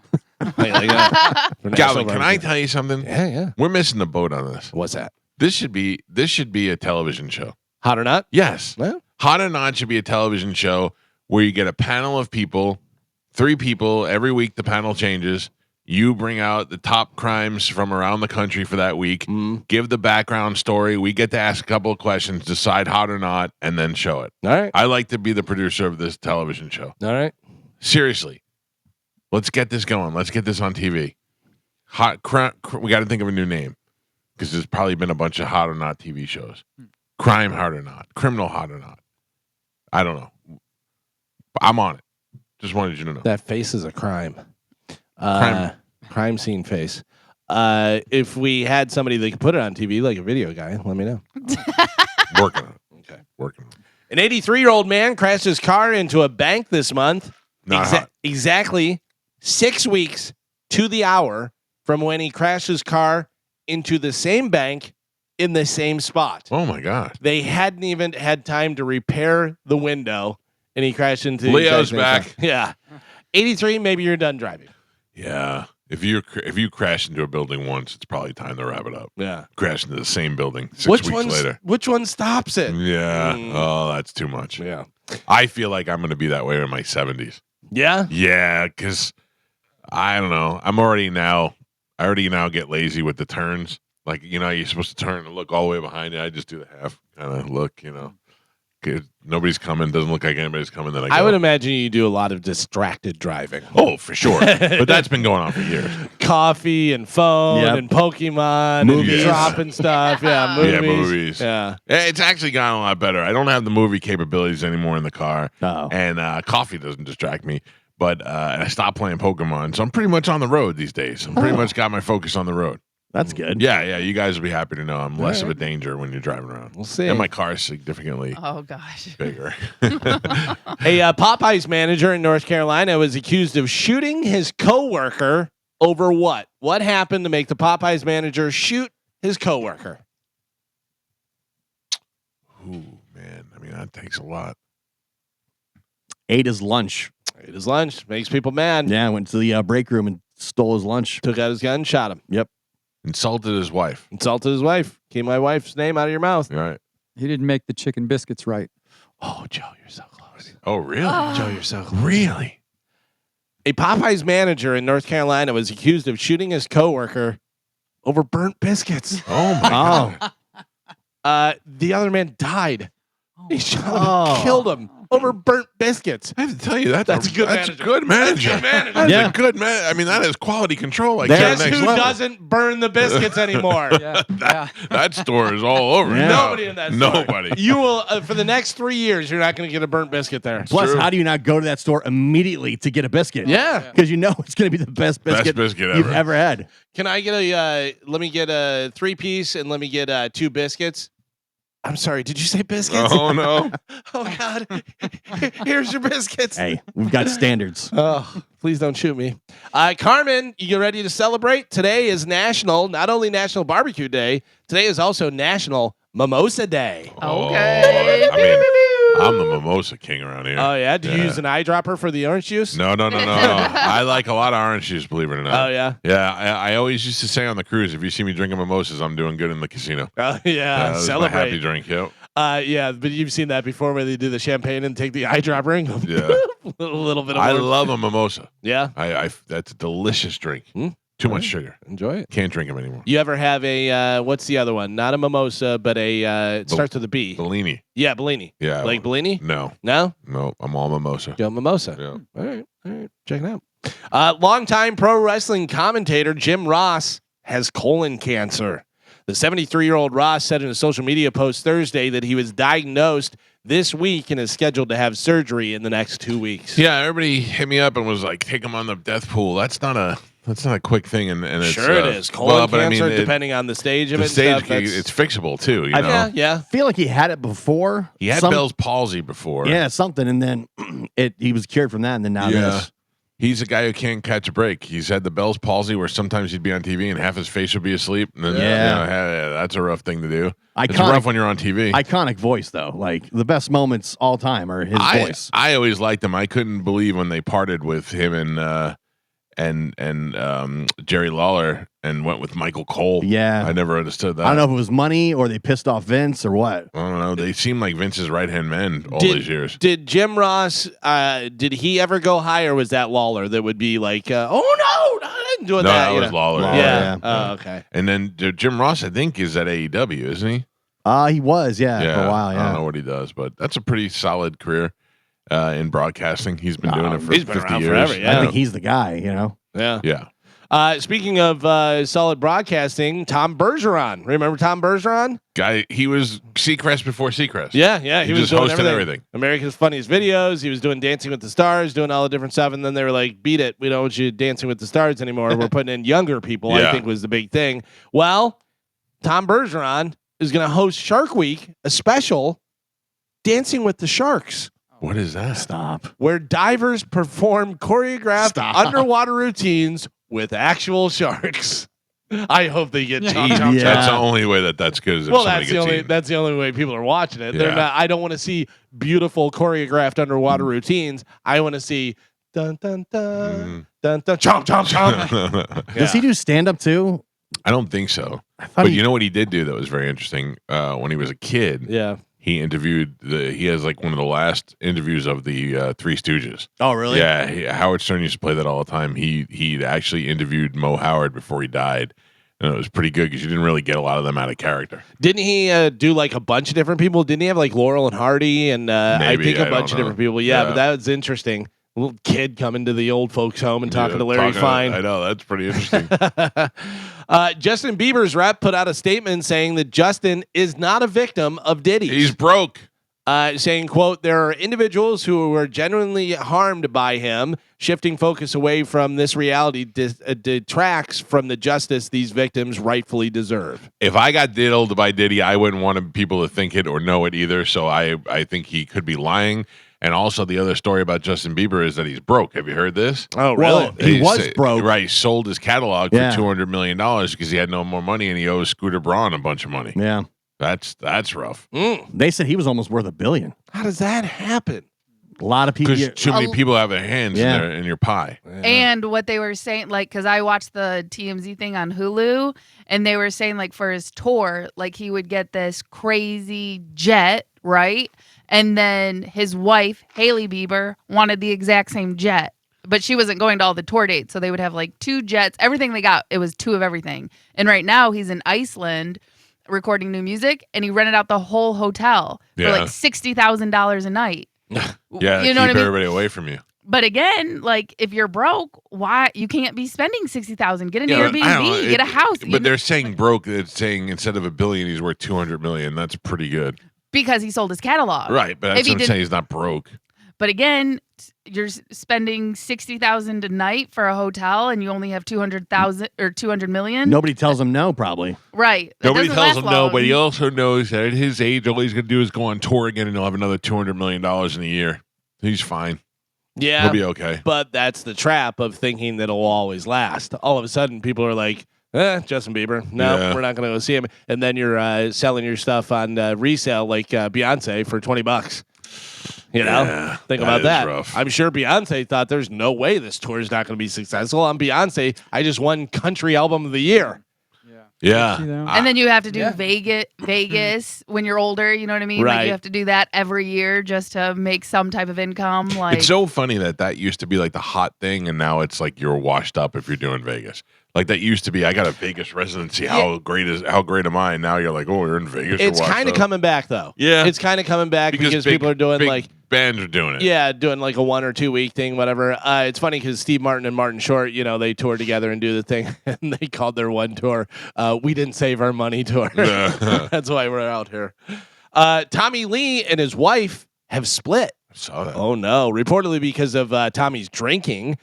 Brittany and the Motley Crue drummer have been living separately for the past 2 weeks, according to Also, sources. she seems real annoying. Yeah, I want to do comedy. All right, we're getting divorced. Yeah. You know what I mean? Like you're a hot chick. I don't even know what she was just a hot chick that hung around famous people or whatever. Like I don't even know I don't know where she came from. I didn't even know they were married till they announced divorce. I thought they were just dating. Oh yeah. Yeah. I don't know. I mean, this means nothing to me. It just seems to me like Tommy Lee should be one of those guys, always be single. Yeah. He just seems like he's more fun that way. It makes sense. Yeah. And let him also drink. Yeah.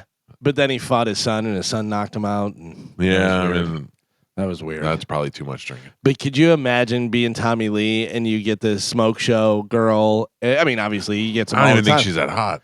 She's pretty hot. Yeah, it's all right. Like, I mean, Tommy Lee. Tommy as far Lee, as Tommy yes, Lee goes. obviously Tommy Lee gets a ton of hot chicks, whatever. But what I'm saying is you're going to be in a relationship with her, whether married or whatever, and then she's like, "I'm going to do stand-up comedy," and you're like, "Oh, Yeah. Jesus Christ, Yeah. I have to go and see these shows." I have to talk about it on my social media now, Yeah. so people go see your dumb show. No. Yeah, she's really funny. Yeah. You guys will like her.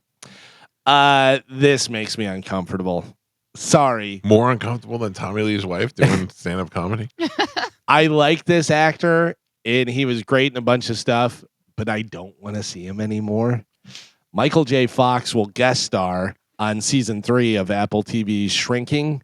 That's the one with Might Harrison be appropriate though. Harrison Ford and Jason If he Segel. plays somebody with, Yeah, if it's in context of what he has, I can see it. He had a whole show where he was like, I forget what it was like a sitcom where he came back and it was like the dad and he had Parkinson's. too much. That's Yeah, too much. Listen, it's a devastating disease, and I hope that nobody ever gets it. And I don't want to. It makes me so uncomfortable because they don't have control of their movements. Yeah. That for some reason that really I can't watch that. Like Michael I J. could, Fox seems like he's got the rhythm down though. I could sit there and eat lasagna while I'm watching surgery. I could do, if a spider came over here, I'd let it crawl on me and big deal, whatever. But that really just makes me so uncomfortable. I'm like, oh God, they can't control their movements. What's worse? Eating lasagna while watching Michael J. Fox or really old people? Old people, whatever. I gotta be honest. You know what really grosses me out? I don't want to see other people eat. I don't like whenever I see other people. Bert put up a video of him announcing some tour dates, whatever, and he had something that he was eating and stuff, and I'm like, that's so disgusting. Yeah, I don't like that. I don't want to see in your teeth. How about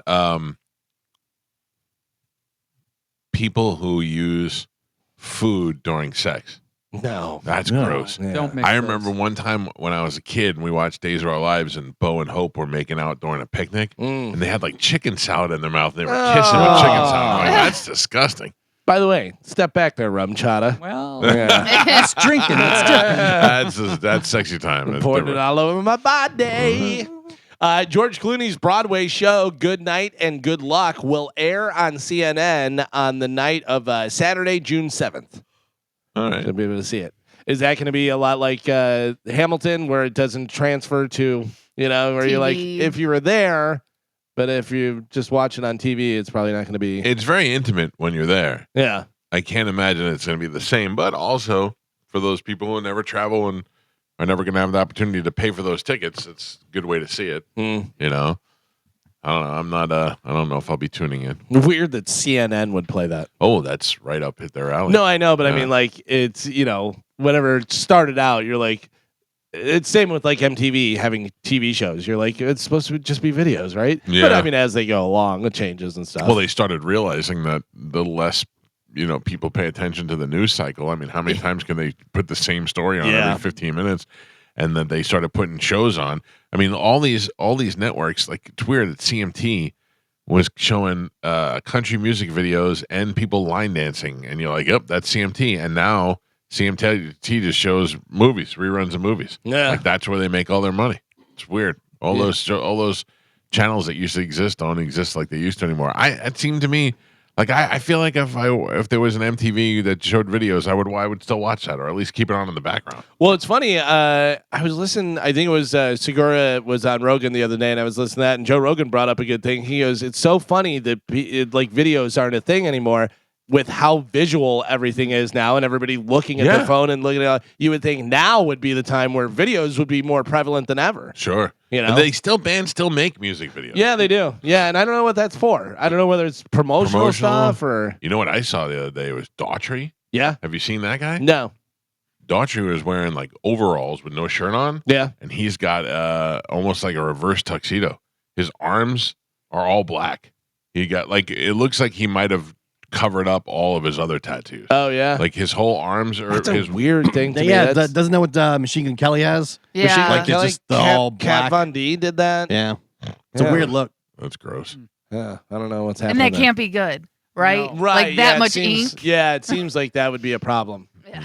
I hope this Tom Cruise. I hope this new Mission Impossible is really good. That There are he's going to be some- on TV here. There's like been some mixed reviews. Really? I mean, I don't really ever rely on the critics, but it said I read an article this morning. So far, it's at the lowest score out of all the Mission Impossible movies. Well, here's a couple of things. One, it's 3 hours long. Yeah. Two, they're showing all the good stunts on TV already, so you already know that they're coming. And you kind of gotta be aware of the previous two before this in order for it all to make sense. Yeah. So it's a lot. It's a lot going into it. I think that's why he's putting so much into it, is because first of Probably. all, it's the last one, but really this has been a monumental movie. Sometimes critics are just dicks to be dicks, Yeah. but it's I'm going to see it Wednesday. I'll give you the full report on Thursday. Yeah. But also, the funny thing is, you guys saw the same play. You liked it. He hated it. You know, musical rather. But also, I'll take mixed reviews rather than all great, because I feel like the new movie that's coming out with Tim Robinson and Paul Rudd, Friendship. everybody's saying that is the funniest, best movie ever, and I feel like they're setting me up for.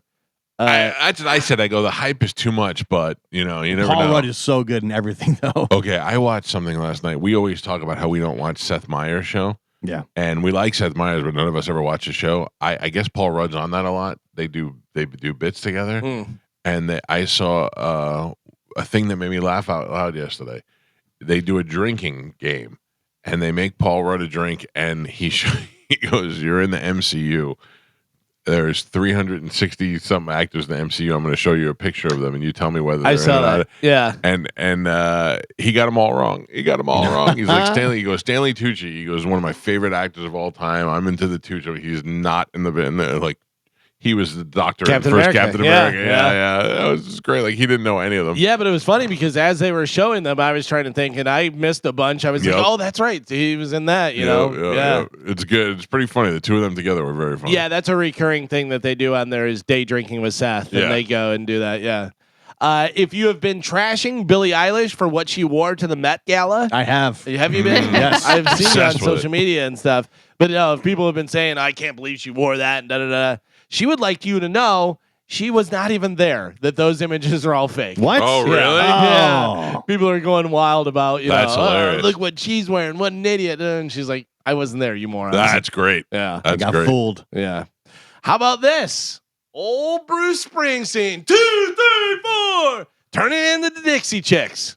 Did you hear what he did? No. Springsteen delivered criticism of the Trump administration at an opening show of his British tour, accusing the officials of rolling back civil rights and illegal deportations, saying, quote, "In my home, the America I love, the America I've written about, that has been a beacon of hope and liberty for 250 years, is currently in the hands of a corrupt, incompetent, and treasonous administration."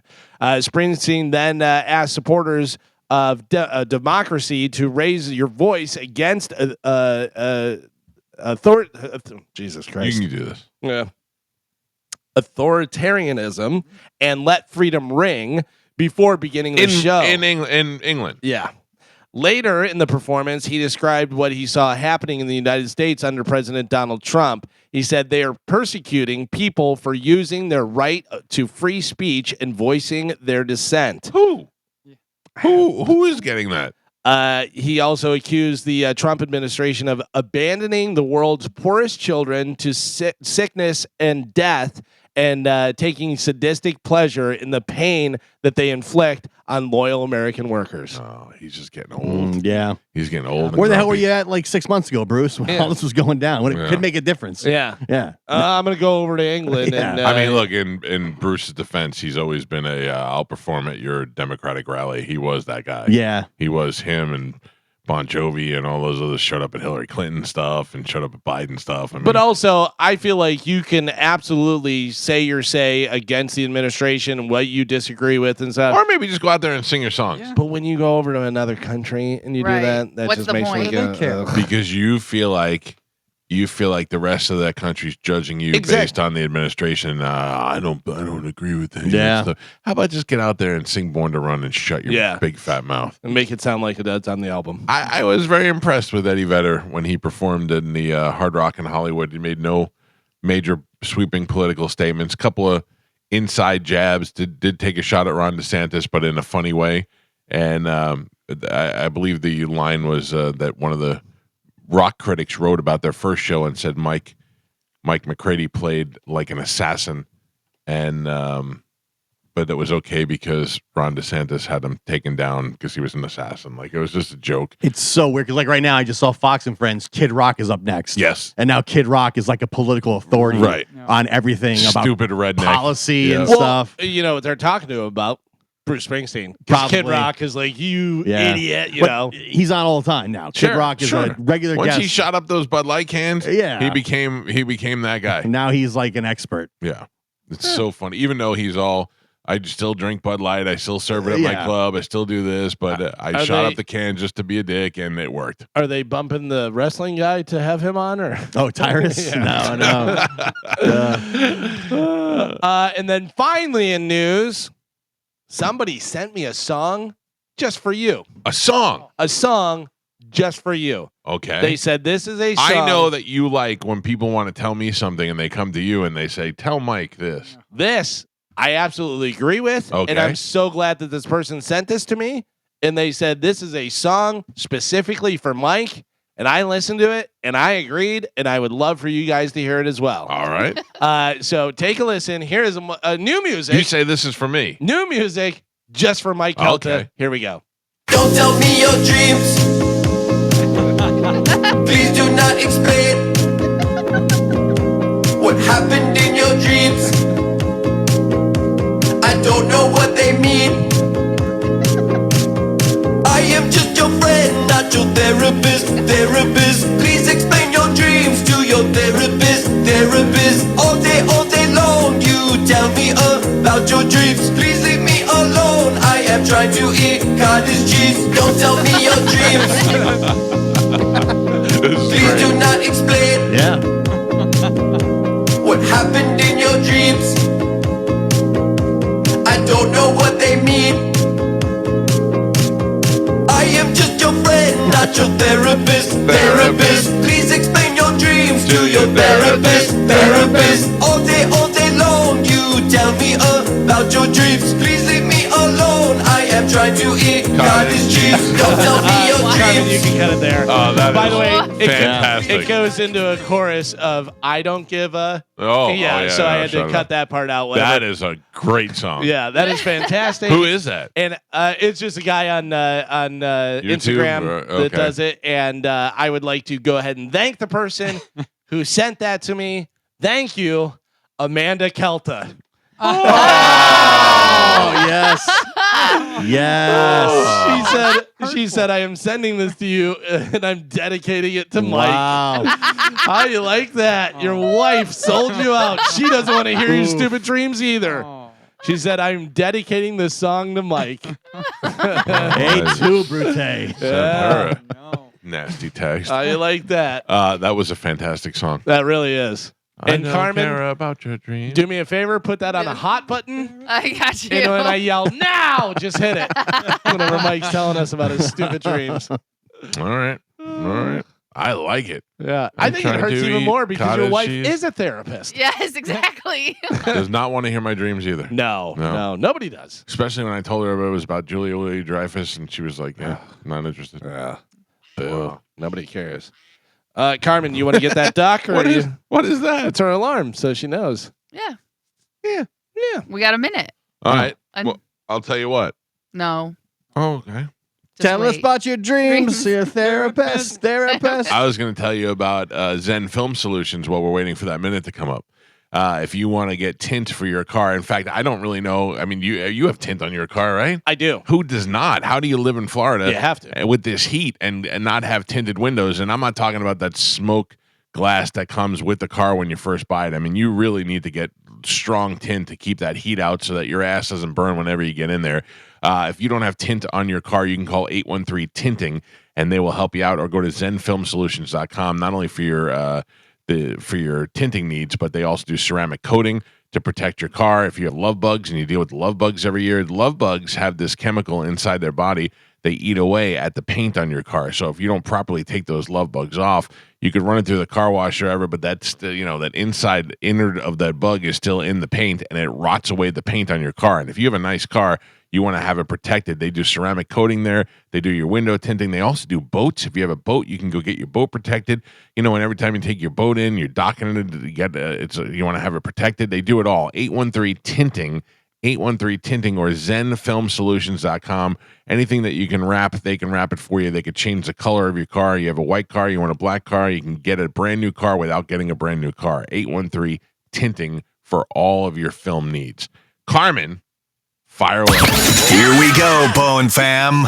The Bone Bonus. Presented to you by Farah and Farah, Tampa's accident attorneys. FarahandFarah.com. This hour's Bone Bonus keyword is money. Money. This hour's keyword is money. MONEY. Head over to the 1025 The Bone app now and enter money before 30 minutes past the top of the hour, and that $1,000 Bone Bonus could be yours. All right, we'll take a break. Go get your money. What time is Carlos Mencia coming in? 9. 9 o'clock. All right, we'll take a break. It is the Mike Calta Show. Yes, Calvin. I would like you to know that I've had multiple reports about someone that we've been curious about lately. Oh, please tell me what that is when we come back. Absolutely. Somebody we've been curious about. Yeah. All right. We've had questions. Those questions may have been answered. It's not about Kunta Kinte, is It is not all right. about all right. that. We all know is not great. All right, we'll find out what Galvin's talking about when we come back. It's the Mike Calta Show. This is 1025 The Bone.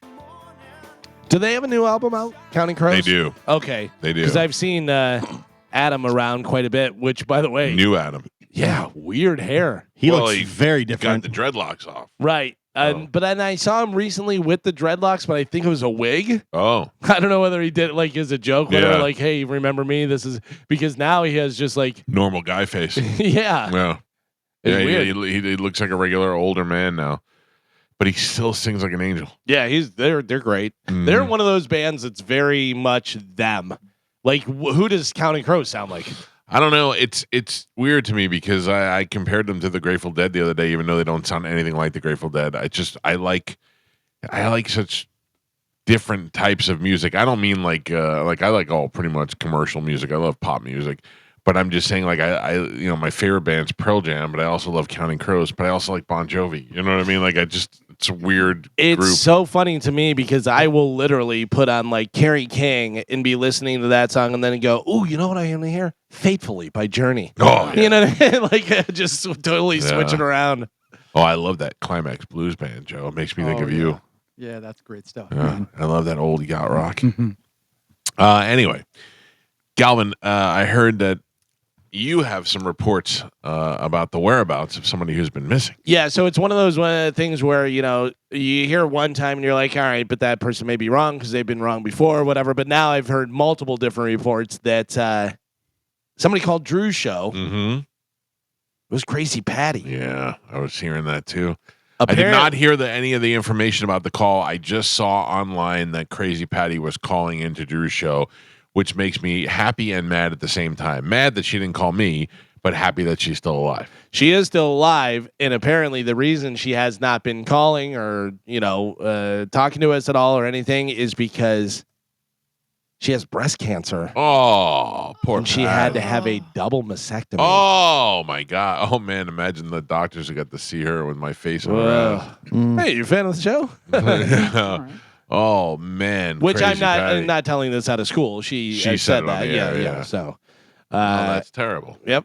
Well, I hope that at least that will stop the cancer from spreading. Yeah. I don't want anything bad to happen to Patty, other than me having my face on her ass. Mm-hmm. Mm-hmm. And that's what caused it. Oh, Carmen, I still can't help but think that we contributed to Dinah's death. Oh, by punching her. Oh no, my God. I do. I feel like we rattled her insides and did something. I don't think so. You know what's so sad? It came up this morning in my people you should know on Snapchat with Dinah. Oh, really? Yeah. I was like, oh.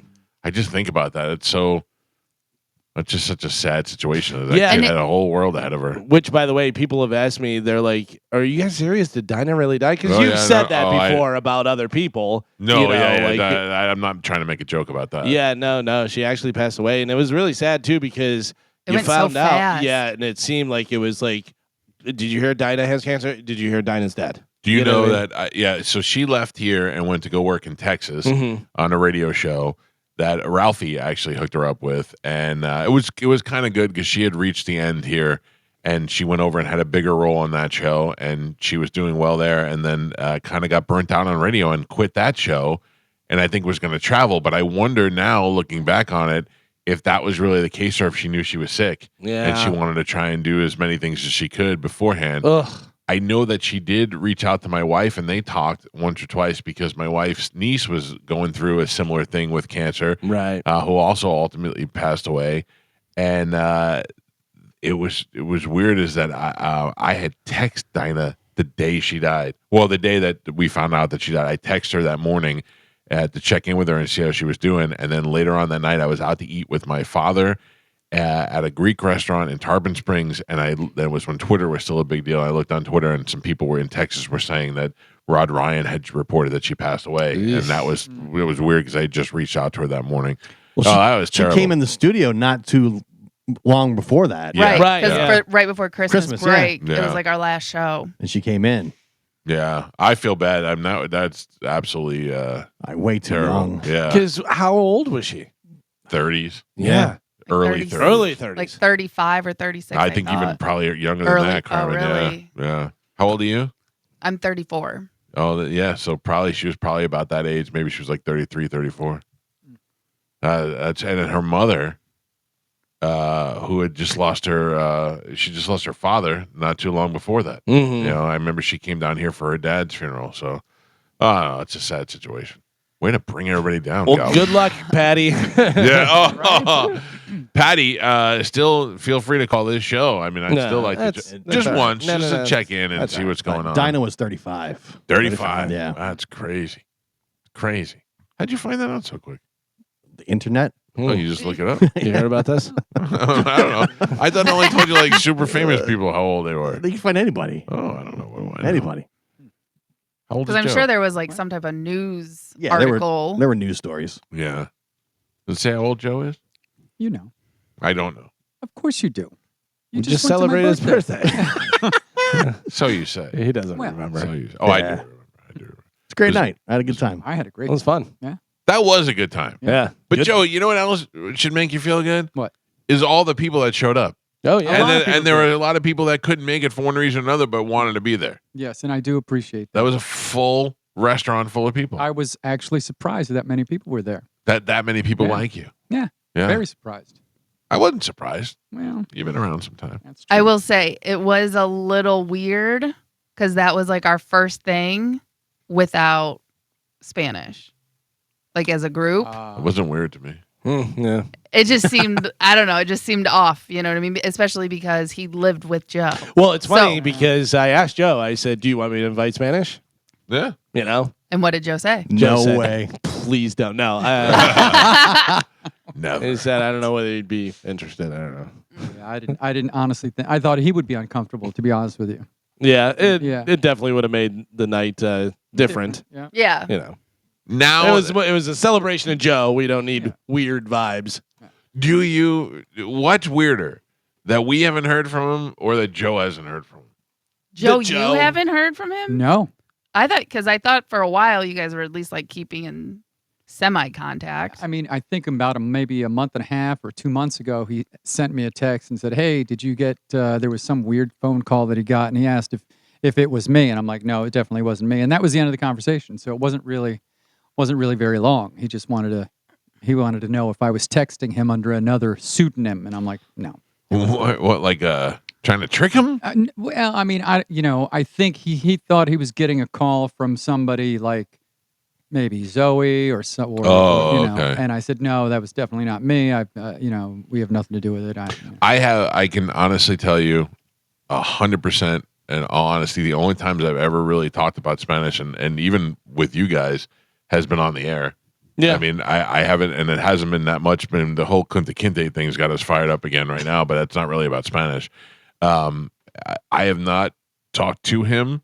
I posted a picture yesterday for Throwback Thursday. It was Spanish, Rob, Joe, and Mike Olivero all in an elevator together. A picture that I think I took. What year do you think that was? I don't know, Joe. Your hair was so short. Yeah. It's so funny too. You know who looks the most different out of all of those? Olivero.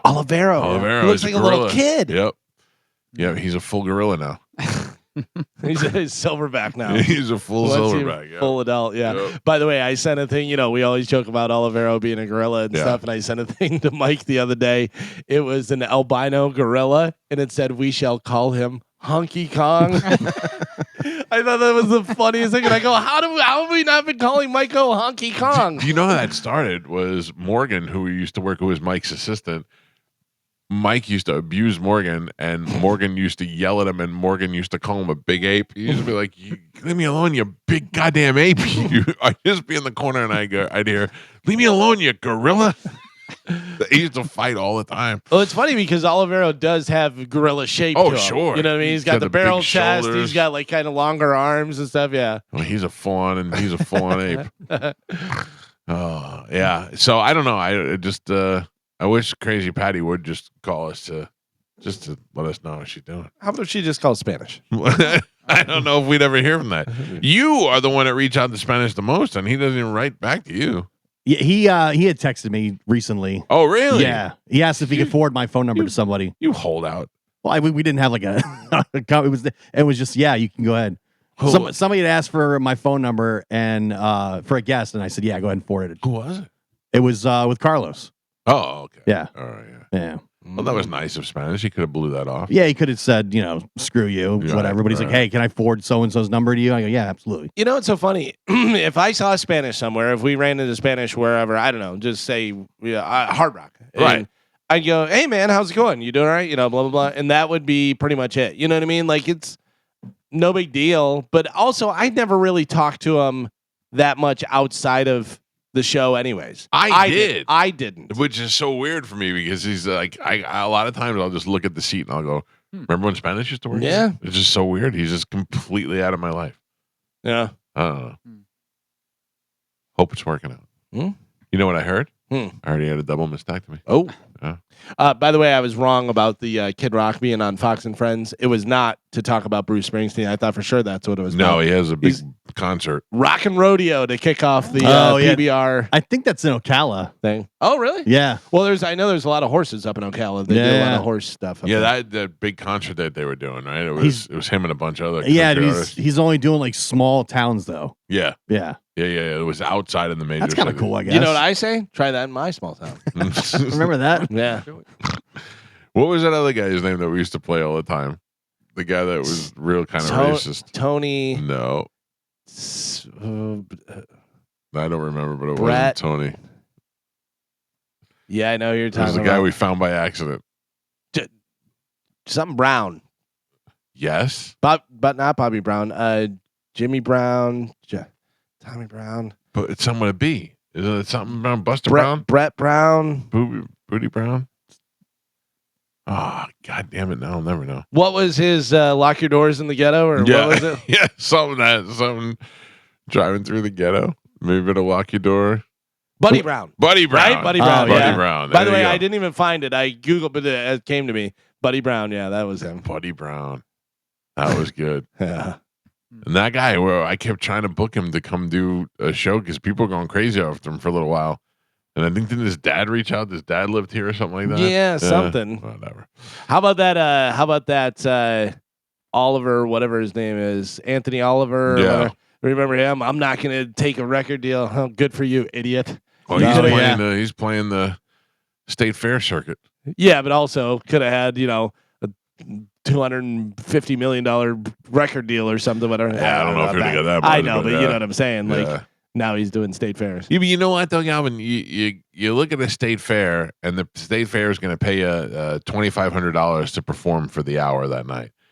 But you look at it through a record deal now, and you're like, I got to split this 60-40 with the record company, of which they're getting 60%, and I have to pay. I kind of wonder if his record deal wasn't really enough. It's easy to come out and be like, I'm going to stub my nose at the record deal, but the truth is that it probably was a bad deal for him. But that record deal, that probably is a bad deal, gets you airplay because they push the machine and they make sure you get airplay. And Even that doesn't probably apply anymore. But then that in turn gets people to your concert, and you're not playing the state fair. You're playing the arena, and then you're making all of that money. Yeah, I just think he probably saw his potential as I got 3 songs at the most. Might as well milk it for all I can right Plus, now. imagine once you go viral, you feel like you don't need any of that stuff. Yeah, You know what I That's mean? probably true. Like people don't want record deals or something. They just want to go viral because it's the audiences. You reach more people than you would any other way. There's there's podcasts and stuff that sell out like theaters. We never heard of them before. if you can go, but that's not like something you can go. Okay, I'm going to do this, and then I'm going to go viral. You know what I mean? It just But happens. I'm saying once you do, right? Oh yeah, for sure. It's wild. What podcast would come to a theater that you would go see? A podcast? Like, I don't even think I'd see Bert and Tom do a podcast. No. I mean, it's just not interesting to me. Nah. I listen to it, but I'd I go don't see know. a podcast. Like Who? if they did if it was like a podcast with comedians on it and they were doing stand up and then they Like did their Kill podcast Tony. or something like that. Kill I'd go, Tony okay. is like that. That's where you get to see a If- full show. If Theo was coming to do his podcast and he was just interviewing people, I'd 100% go see that. Would you really? Yeah. A lot of these guys, I think, are funnier on their podcast than they are in stand up. Yeah, Theo's very funny. Yeah. Did you see the video of Theo choking that guy? Yeah. Yeah. That's weird. Well, they said that the guys were filming him and antagonizing him and trying to get him to do something, basically. And he even did you see him? He was over in was it Qatar or wherever he was for the troops. And he goes, if you're bringing me in to solve peace problems, he goes, you have problems. He goes, I just choked a guy. Yeah. Yeah, I saw that and I was immediately on Theo's side. Yeah, Oh, because everybody was. yeah, that's all that there's people out there that are like, hey, let's try and get him to do something on video. Plus, everybody was clowning the guy because he's holding balloons. Yeah. And he had that shirt on. Yeah. Yeah, but don't you think? I mean, when I see that now, and I see a famous person, I just think that is a less famous person trying to get attention. Yeah. That's all what that is. For sure. Yeah. And it's pathetic, Because it's being filmed by like 3 people in that video. right? But what are you supposed to do as Theo? Right. Yeah. Like, what is? I guess the right thing to do is to just. I mean, he didn't punch him. He No. pushed him off him. But he put his hands on him. Yeah. I saw a comment on it that may have been the correct comment. It said, if Theo Vaughn got so mad at you, he put his hands on you, you probably aren't a good person. Yeah. You know what I mean? Yeah. Like Theo Vaughn seems like the nicest guy. Yeah. You know? Just in that video, he goes up to him twice. Like Right. you can clearly say he's like, leave me alone, dude. Yeah. Yeah, no, I'm 100% on Theo's side. On I didn't that. see anybody that wasn't like clowning the guy that got choked out. And he No. didn't even really get choked out. To me, Yeah. it didn't look like that. By the way, podcast that I would go see for sure, Dateline. Keith Morrison shows up, I'm there. Yeah. Really? Oh, yeah. I'm not knocking it. If they had like something where you get a Q&A and you get to hear, they break down some of the stories or their most interesting things, whatever. Because I love Dateline so much. Yeah. And Keith Morrison's so great. I mean, there's people, if we did this radio show live somewhere, there'd people go watch it. Yeah, but Same thing. we do like we did a Calta and Kelly live at Side Splitters one time, but the thing is that we videoed in other guests, like Colin Quinn was on and Rich Voss but was on. most of them are, usually interviewing people. Yeah. Pat McAfee. Did his Yeah. show? Oh my God, in the arena. In the arena. Yeah. Yeah, but that's I think just a live show. It was a live show because Yeah. they brought in like Shane Gillis, they brought in some Jelly different Roll. football players. They Roethlisberger was there, is in Pittsburgh, but also gave a guy in the crowd $2 million. Yeah. That's They insane. called out the section, the seat, this and that, and it wound up being a guy wearing an Eagles jersey, and everyone boo. How much do you have to be making in that show to give away $2 million? But think about it; it was probably sponsored Yeah. by so and so. Still, you that's know, just great. Yeah, That's great. and that show is making so much money. So much money. Yeah, Pat McAfee, a kicker for the for the NFL that nobody even knew as a kicker, wild. is now one of the biggest names in broadcasting. Yeah, And he just started on YouTube on his own with his own guys. Yeah, Then nobody wanted to have him, and he just built his own audience. yeah, and he's solo, right? Like he's not under not Barstool, but he's not under anything. Well, now he's with ESPN. ESPN, yeah. Oh, ESPN. But, But- the contract and the whole thing, whatever it is, we can still swear, we can do it, and it's Yeah. just like they don't have control. You take Yeah. the show. Here's the show. You want the show? Take the show. Pay us, but you're not telling us what to do. I think he only signed for like 300 million though. So Oh, well. man. yeah, Hopefully, he gets another gig after this. Hey, honestly, let's just tell you, we talked about this a couple weeks ago, and you joked around that they should be okay without me. But have you heard anything about Kill Tony since they went to Netflix? No, yeah. You don't hear anything about it. And I don't think it's- is that a weekly thing? I know. I or- think it was just a one-off. oh, really? Yeah, it's not. It was just a one-off thing. I think it's every Monday. No, Oh, yeah, I think so. no, because I watch. I'm on there all the time for like Raw and stuff, and it's not up there. It's on my thing. I see it all the time. like I Maybe don't. I got to continue watching or something. Yeah, because I don't. I think it was just that 1 week was a one-off. I thought it they was exclusively. They on. ordered 3 Kill Tony comedy specials. Oh, Yeah, so it's just a special. I don't see anything about it lately. Have you? No, Like, you know who disappeared completely was Andrew Schultz. Andrew Schultz did those things where he talked about the news for a Yeah, couple minutes on Instagram and did his own quick cut videos, and then he got a thing on Netflix and gone. No, Never hear about he- Andrew Schultz anymore. yeah, no, I do because he. I mean, he's got a special out and all that stuff, And but he it's not has- like he's not in your face all the time He like has he used to be. no, yeah, he definitely because that was his come up and stuff and everything. But also his podcast is very popular. His Yeah. I'm not. He's not podcast- failing. I'm just saying Yeah. it doesn't seem like he. The problem is the reason why I say this, Galvin, is because there's so many things to listen to, and unless they're being forced down your throat, a lot of times you don't remember to go look for Well, these. it's just, I mean, it's everything now. There's so much stuff Yeah. now, TV shows, everything. Because, we'll talk about shows, and I'm like, yeah, I got to get to that. I got to get to that. I'll watch 3 of these, and then I jump onto something else, and I'm like, oh, I got to go back and finish that other thing because there's so many options. What are you in now? What are you watching? I'm watching the lady that got busted for supposedly murdering her boyfriend, the cop from Boston. Okay. Whether she hit him with the car, whether she was drinking, but then they're saying that he went in the house and there was other cops in there, and they say it didn't look like he got hit by a car, may have been attacked by an animal, and all this. Yeah, there's Oh man. all this stuff, but there was the whole court case about it, and I'm watching the docuseries thing about it.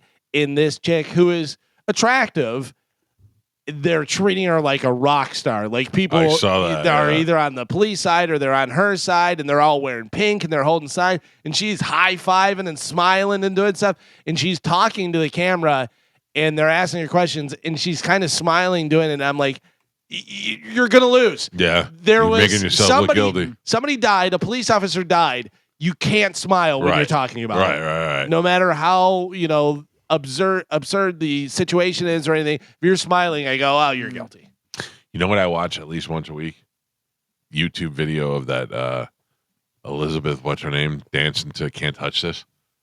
Oh, that chick who had they made the movie about her. Where she had that thing where that company where they were supposedly testing your blood. Oh, Thurman or whatever it was. Yeah, Thurman. Not Thurman. Thurman, no. Thurman's the woo. Yeah. Whatever, you know what I'm talking about. Yeah, though. Her and that guy dancing to "Can't Touch This" is the cringiest thing on the internet. That's right up there with the Microsoft guys. Oh, that's pretty bad. Too. That's pretty bad too. Nerds who dance is my new favorite thing.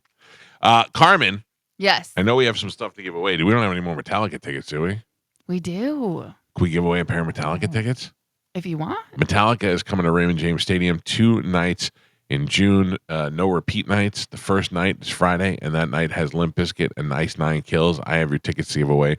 I'm going to take a break and come back and do that. And then after that, Carlos Mencia will be here with us at the top of the hour. Metallica tickets next on the Mike Calta Show on 102.5 The Bone. Where is Carlos this weekend? Do we know? This weekend is McCurdy's. Maybe I'll go see Carlos and then go to, I'll go to, this might work out. Yeah. Don't. I'm trying to turn over a new leaf. You're going to drive down to McCurdy's? Well, here's the thing. Not going to go to ACDC. No, it's Gonna easier to drive go over. to McCurdy's. Yeah. I'll go to McCurdy's on Friday, watch Carlos, spend the night in Sarasota, go to Shark Coast Saturday morning. Because I kind of got a weekend this weekend because my daughter has volleyball, and I'm trying to get out of going to that. Yeah. That's just really not fun plans for the weekend. Anyway, I have tickets to give away to go see Metallica. Metallica is happening at Raymond James Stadium. What is the date on that, Galvin? You know? June, I believe 6th and 8th. Let me see to make sure. Yep. June 6th and 8th. No repeat. The guys are here for 2 nights. They're at Raymond James Stadium on Friday, and then again on Sunday. Sunday. Mhm. Oh, who does a Sunday show? Yeah, Carlos is at McCurdy's tonight, tomorrow night, and then next week he's at Off the Hook. Okay, so if you're in the, he's got a whole Florida run. Yeah. Okay, so He's anyway. doing 4 nights down in Off the Hook. Holy cow. In Naples. Metallica, in between their shows, are doing things around town.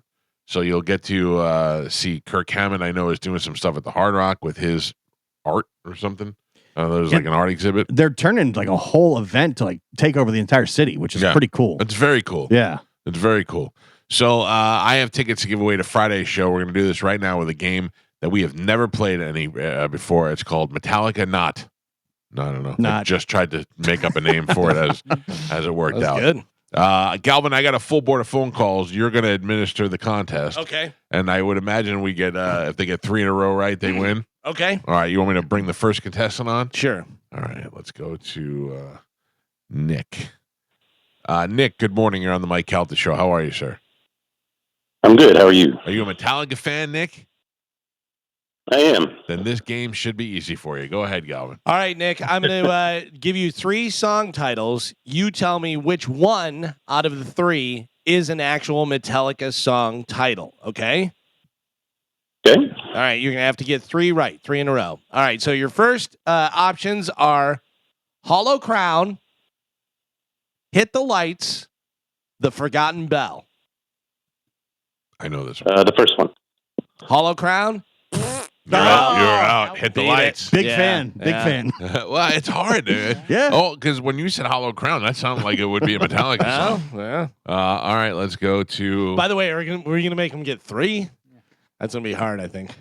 Yeah. You really want to go? All right, we'll see. Michael, good morning. You're on the Mike Calta Show. You're a Metallica fan, Michael?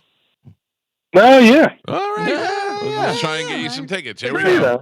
All right, tell me which one is the Metallica song title. Trapped Under Ice, Bury the Signal, Acid Rain. I have no idea. Let's go Bury the Signal. I would have said Trapped Under Ice. Trapped Under Ice. Yeah. All right. Another huge fan. Yeah. You knew? I did not know. I know all these. You do? Oh, yeah, of course. All right. Bill, good morning. You're on the Mike Calta Show. How are you, Bill? Doing great. How are you doing? All right. What do we got for Bill? There's no way Bill gets this right. All right, Bill, here we go. Tell me which one is the Metallica song title. Cold Justice, Of Wolf and Man, Echoes in the Abyss. I'm going to go The Whole Justice. That wasn't even one of the options. You're wrong. It was Cold Justice. He said the old justice? Yeah. The Whole Justice, he said. Oh, man. I know what the problem is. Huh. Too many guys. Amy, good morning. You're on the Mike Calta Show. Hey, good morning. Hey, real quick, where are you guys pre-gaming before the concert tonight? I'm not even going. I'm not going. I'm going to a different one. Yeah. He's going. Okay. What are you doing? Who are you going to the concert with? My man, we're driving up from the Northwest Cape Coral, and and just looking to. I'm somewhat of a new listener for you guys, so I was hoping to get a gander at all of you. I would you know? I would suggest 2001 Odyssey. I think you guys will enjoy it. It's right up the road. No alcohol, but no. What is Riveters is right over there, right? Yeah, Riveters is right there, which is a cool place. I'm trying to think of what else. Riveters is the closest thing over there. It's on Dale Mabry, right next to 2001, Bar, and good it's a food. bar Okay. with food. Yeah, and I know that's going to be probably. There's Packed. also a wing house right around the corner on MLK that's very close to the arena that everybody goes to. But I'm not going. I'm just too old. I think I'm too tired. If we're not there at the start of the concert, just wait longer. Yeah.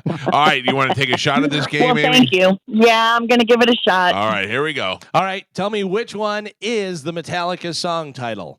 My Friend of Misery, Reign of Static, Rise of the Hollow. Rise of the Hollow. Sorry, Amy. Come on. Sorry. I gotta tell you this. I mean, if you're a Metallica fan, you should be getting all of these. Yeah. I don't know. I'm a Metallica fan. If you're a super Metallica Super fan, fan, but I mean, if you're a casual fan who would just like to see them in concert, like I feel like we could play this with ACDC No, and I'd get some wrong. all right, but No Enter Sandman in the game. well, I'm not making it easy, Gio. But that's what I'm saying. Do you want to do 3 or do you want to do next one that gets one? I want to do 3. All This right. is fantastic. The thing is if you said to me Pearl Jam songs, I think that I would know it, but you could throw in a Outside the Line, and I'd go, oh, that sounds like it could be one of their songs. All right, let's start from the top. Good morning. Who's this? Hey, it's Rob. All right, Rob, you ready to take a shot at this? Let's go, guys. Here we go. I feel like Rob's going to do Rob's going to do well. All Sounds right, like a Rob, fan. tell me which one is the Metallica song? Blackthorn Divide, The Outlaw Torn, Storm Upon the Earth. I have no idea. The Outlaw Torn.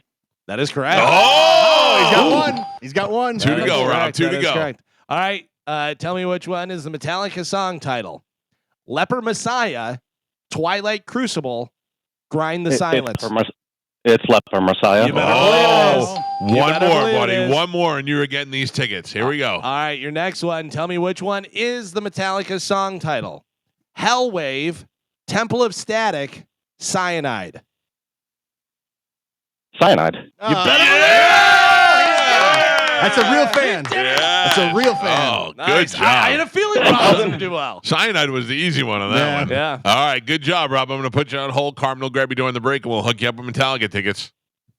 Thanks, guys. Yeah, thank you, buddy. Good job. Good job, Rob. I That would was not tough. have got that. I like Metallica. But That last one I got. Cyanide, I knew. Yes. Yeah. No, the last 3. Oh. The last 3. Give me one. Give me another one. All right. March of the Hollow, Dirty Window, Sanity Break. Sanity Break. Dirty Window.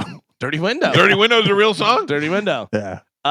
Iron Eclipse, Spit Out the Bone, Thorn Ritual.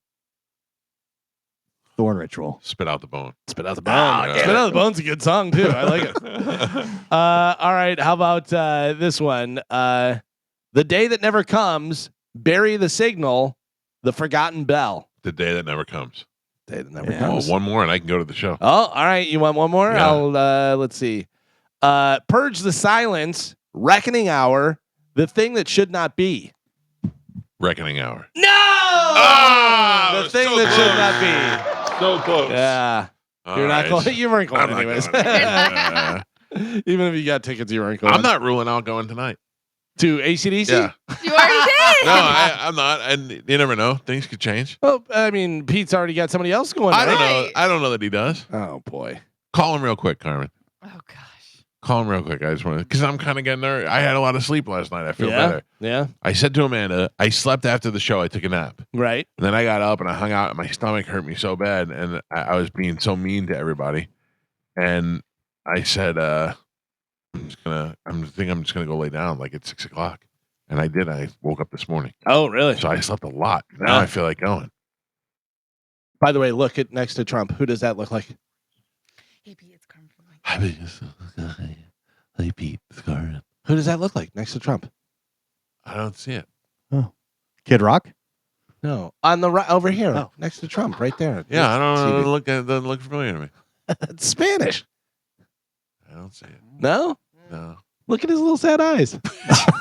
What line is Pete on? 2. Pete. Yo. From ZenFilmSolutions.com. That's right. Who are you going to AC/DC with? I sold the ticket. Oh, you're not going either? You ruined it for him. Nope. Do you want to go to When I got stood up by my best friend, I said I will not go, and I sold them. Hey, Pete, even worse, he was calling to tell you that he wants to go. No, he was not. Yeah, that's why He said he took a nap yesterday. I took a nap. I feel better. Pete, I told Pete, I don't think I'm going to go to AC/DC on. Jerk. I don't think I'm going to go. I don't feel good. And he goes, okay, but keep in mind, it's only Tuesday. Yeah, I know. He's like, he's already canceling on me on Tuesday. I'm like, he's like, yeah, I don't feel good. I don't think I'm going to go. I'm like, you mean Friday? You're not going to go? Yeah, it's Tuesday. I didn't feel good for Friday. Oh, all right. Can we go to Frankie's? Can we go to Frankie's for dinner tonight? Yes. Okay. That's what I was going to say. Let's do that. Oh, even better. Yeah, Wait for the phone call. Hold on.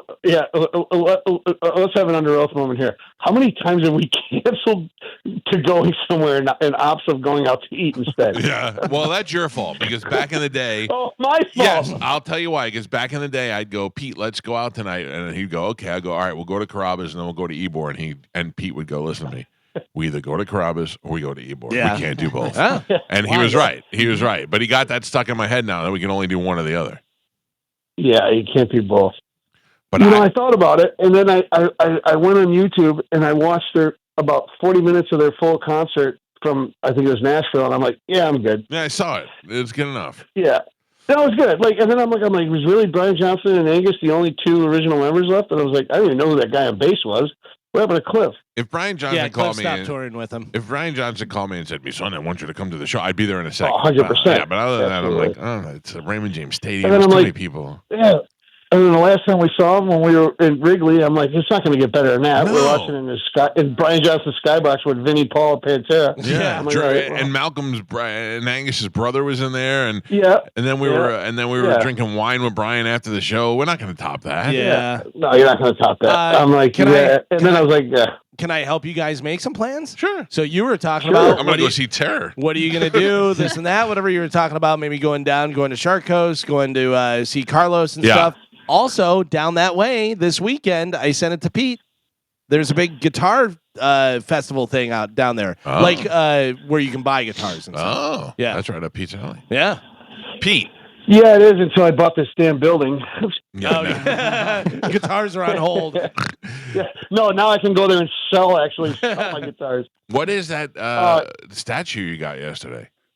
So if anybody's ever been out to Mazzaro's in St. Pete and you've seen a lot of the cool things they have out there, a lot of those things, everybody's been to Mazzaro's in St. Pete, yes. If you've noticed a lot of those really cool niche knick-knack little things and all the different things, it's actually built by Sam. Sam Cacciaro is the founder or the owner of Mazzaro's, and obviously Kurt, his son. They're clients of ours and they're friends for a long time. And I've always told Sam, I said, if I ever buy a building, I want you to create something for me, make something for me. So they locked me in the room yesterday and they surprised me until it came out.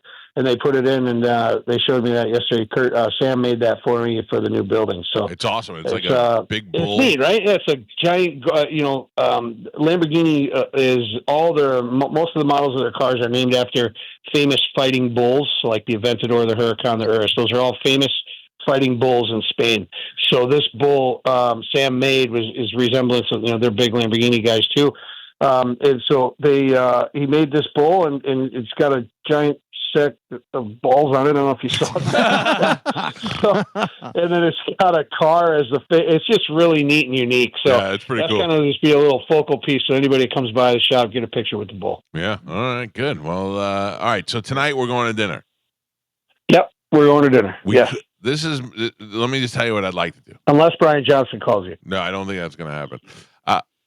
We go to dinner at Frankie's. Then there's a possibility we can go see Carlos Mencia at McCurdy's, and then we can go to Shark Coast Tactical tomorrow because they got Silencer Co. there, and we get Silencer. That sounds good. And then did you announce our new gig? Which one? No, we have not. You want to do that now? Yeah, do it. No, save it. All right, save it for next week. Did you talk about the one in July? No, yeah. Oh. Yeah, no, we'll save that for next But week. we have that other one, and we have Well, the yeah, other the other one. big Yeah, the other. I suppose we should announce the one in June before we announce the one in July. What's the one in June? Mm-hmm. Yeah. Mm-hmm. The one in yeah. Let's just say it's in Pasco County. Escape Brewing? Yeah. When's the one that Escape? June 20th. My brother is part owner of the Escape Collective, which is over here in Trinity by Escape Brewing, and did not invite me to the grand opening. He did. He did not invite me to the grand Saw the opening. email and the text. Casually mentioned it to me in text, yet somehow we still agreed to bring our band over there and play over there in June. What? June 20th. June 20th. June And 20th. It's a little kind of a tricky name. There is no escape room there. Yeah. No, yeah. All right. You are Yeah, not, no. There's no escape room. You do not have to be trapped. No. It is basically a place for you to just go out there and drink and have a good time. I've been there. It's awesome. So Yeah. they lock you in a room, pitbull Nope. toddler plays. Yeah. If you can't get out, you have to listen to our whole set. We'll remind you of that as it gets closer, but that's happening first time in a long time. We're going to be in the Trinity area. Yeah. So, all right, Yeah, Pete, Pasco County loves I'm us. so glad you sold those tickets. We're going to eat tonight.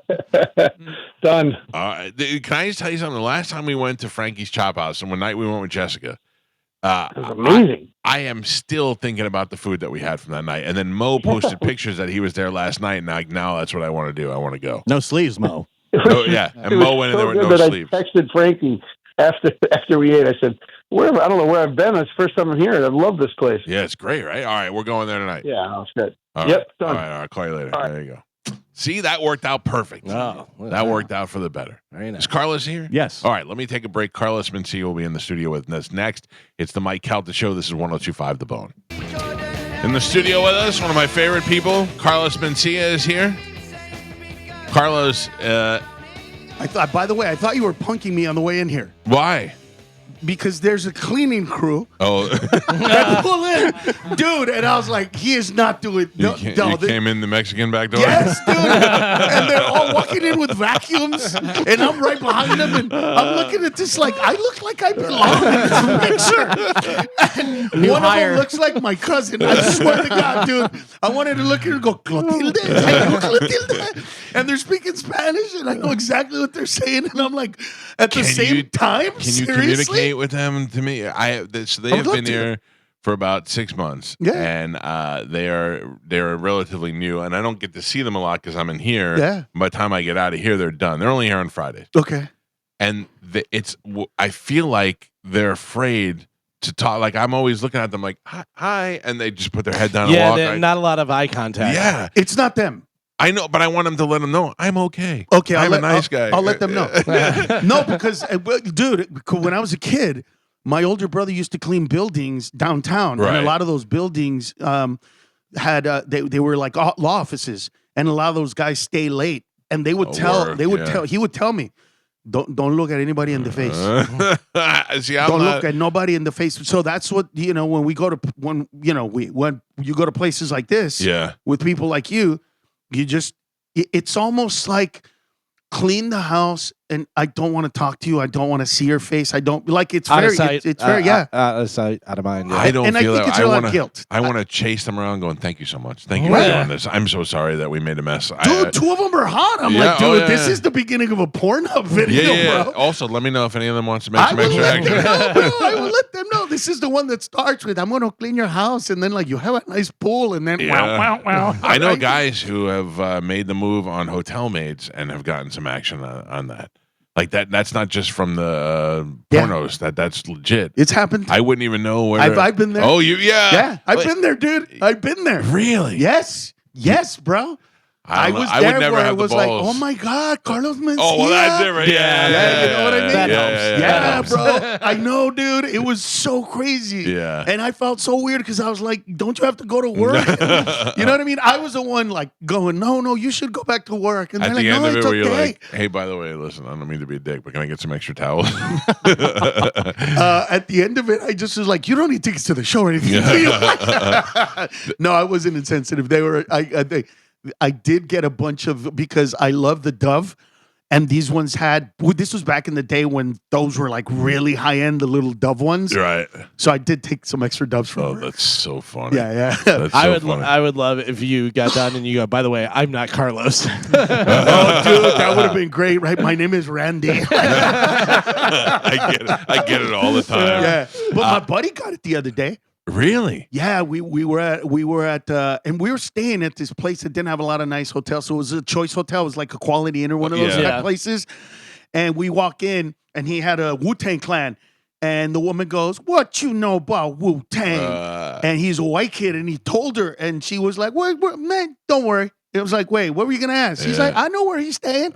And dude, we're staying next door. And then I hear, really? Yes, bro. After she got off work, bro, she went straight to his room, that dude. That must be nice. Yeah, bro. She's this older white lady, a little intimidating, a little, Not, sure. If she likes Wu-Tang, she's probably older white lady. Yeah, it was awesome, man. It was fun. It was fun to watch. I do a podcast with my wife every once in a while. Yeah. Because we're just completely opposite. She's a therapist and I'm just trouble. Yeah. And her thing is she's every week she's got a different rap shirt on. Like she's into those, into that stuff. That's an old white lady thing. There you go, bro. Yeah. Good for you. How have you been, man? Dude, I've been great. I'm talking about this kid earlier. He's rejuvenated part of my happiness for being on the road again because he's a good kid. He takes advice. Like when I tell him, like before, when I would say to a comedian, especially comedians that were getting good laughs, right? Hey, dude, you got to do this to that joke and change it to make it better. They look at me and go, "Oh, but it's a sold out show. I mean, I can't do it. I don't. No, I'll do it like on Tuesday when I go to the coffee shop and there's not a lot of people and I can try it out." This dude, I'll tell him on a Friday show, sold out. Hey, you know what? You did that bit, but you should add this and this and this to that. Dude, the next show, he'll do it. And like he'll trip over a couple of the punchlines, but he'll see. Get there.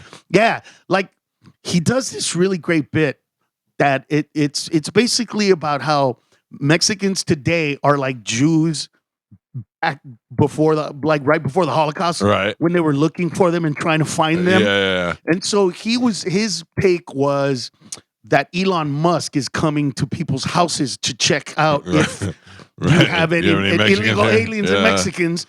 But he was doing it with a German accent. So it was him going to why is there so many candles of Jesus and Mary, that kind of stuff. And I was like, that's really funny, but it's not going to hit people in the heart. It's got to be an American, probably a redneck. That's the voice that's going to resonate with people. Yeah. You know what I mean? Some redneck guy, not Elon Musk, take him out of it and just be like, so you got some beaners here? You know what I mean? That kind of thing. And dude, the next show he's up there going, so why does it smell of Fabuloso in here? I'm like, yes, that's it. And it's killing the dude. Yeah, so it's fun amazing to watch. how you comedians know that stuff. I have seen that firsthand. I had a line about playing PlayStation. I said if it wasn't for my wife, I'd be home playing PlayStation. And Bobby Kelly said to me, 1. And I go, what do you mean? He goes, say PlayStation 1. And I went, they didn't even call it PlayStation 1. They just called it Play. Like, doesn't make it. It was the original PlayStation, right? I immediately went out there and said PlayStation 1, and it killed. Yeah. And I was like, yeah, maybe I should realize that you comedians actually know what you're talking about. It's the little stuff. But for the past like 15 years before Kalen, I didn't want a lot of openers, and a lot of those openers were not the same. I don't know if you guys remember when we were back in the old studio. Yeah. And I had my opener back then. Which Cisco. one? Cisco. Yeah. Oh, yeah. Do you remember that whole conversation where you kept telling him Carlos is helping you out, blah blah blah, and he was like, "I would have done it anyway." You know that? Remember that? Cisco was a little bit weird, right? But there were a lot of most comedians are like that, right? And I kind of respected that about him, but this kid is like so humble and he's so nice and he's so like, thank you. You know, I swear to God, I'll take this. I used to take Cisco to the really, really nice. So at McCurdy's right up behind it, there's this really awesome, high-end, very expensive Italian restaurant. Right. I would take him there and he wouldn't even thank me afterwards. Dude, I take this dude to the Wawa and he's like, oh, these sandwiches are amazing. Do you know what I'm saying? Like, I swear to God, I told him last night on the way in, because I had a sandwich. Right. And I go, bro, if you're hungry afterwards, drop me off and you can go to this Wawa place And he goes, "Oh, is it like a Buc-ee's?" Uh-huh. And I go, "Yeah." Kinda. And I go, and they got decent sandwiches. And so this morning we got in the car. He goes, "Bro, thank you for dude. They had great sandwiches." Thank and you I'm for like, your recommendation I to know, Wawa. dude, just the recommendation to the Wawa, bro. Whereas to before, it was like, I don't know Carlos anything. I would have made it no matter what. It was that. Cisco still is arguing whether or not he's black. Remember, Cisco wouldn't even admit that he was black. Yeah. Because And then he's he had Dominican. that stain on his head. Because he's Dominican. Yeah, it doesn't exactly. matter. It doesn't matter. But this kid is just rejuvenated. You know what? He just came at the right time. I feel like Mr. Miyagi, and you know what I mean? And But he's Daniel-san, and I'm like, oh, Daniel-san. And You he's- enjoy helping out Love it. younger comedians. Yeah. But I think that exercising that muscle. You know what I mean? but it helps also me- comes with a matter of security. You have to be secure with your own.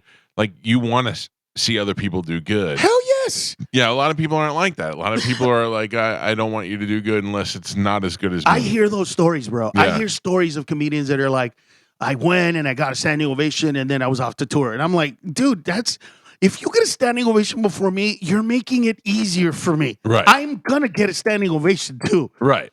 Like It's- I feel the same way there's no- about yeah. doing this show. You surround yourself with the best people. Correct. Because they only make you look better. Correct. Yeah. I completely agree. Yeah. Because, and he'll tell you, dude, there were times, and I know when I get off stage, where these guys walk off stage and one of two things, and they'll go, man, this audience sucks. I could see as they're walking off stage. Right.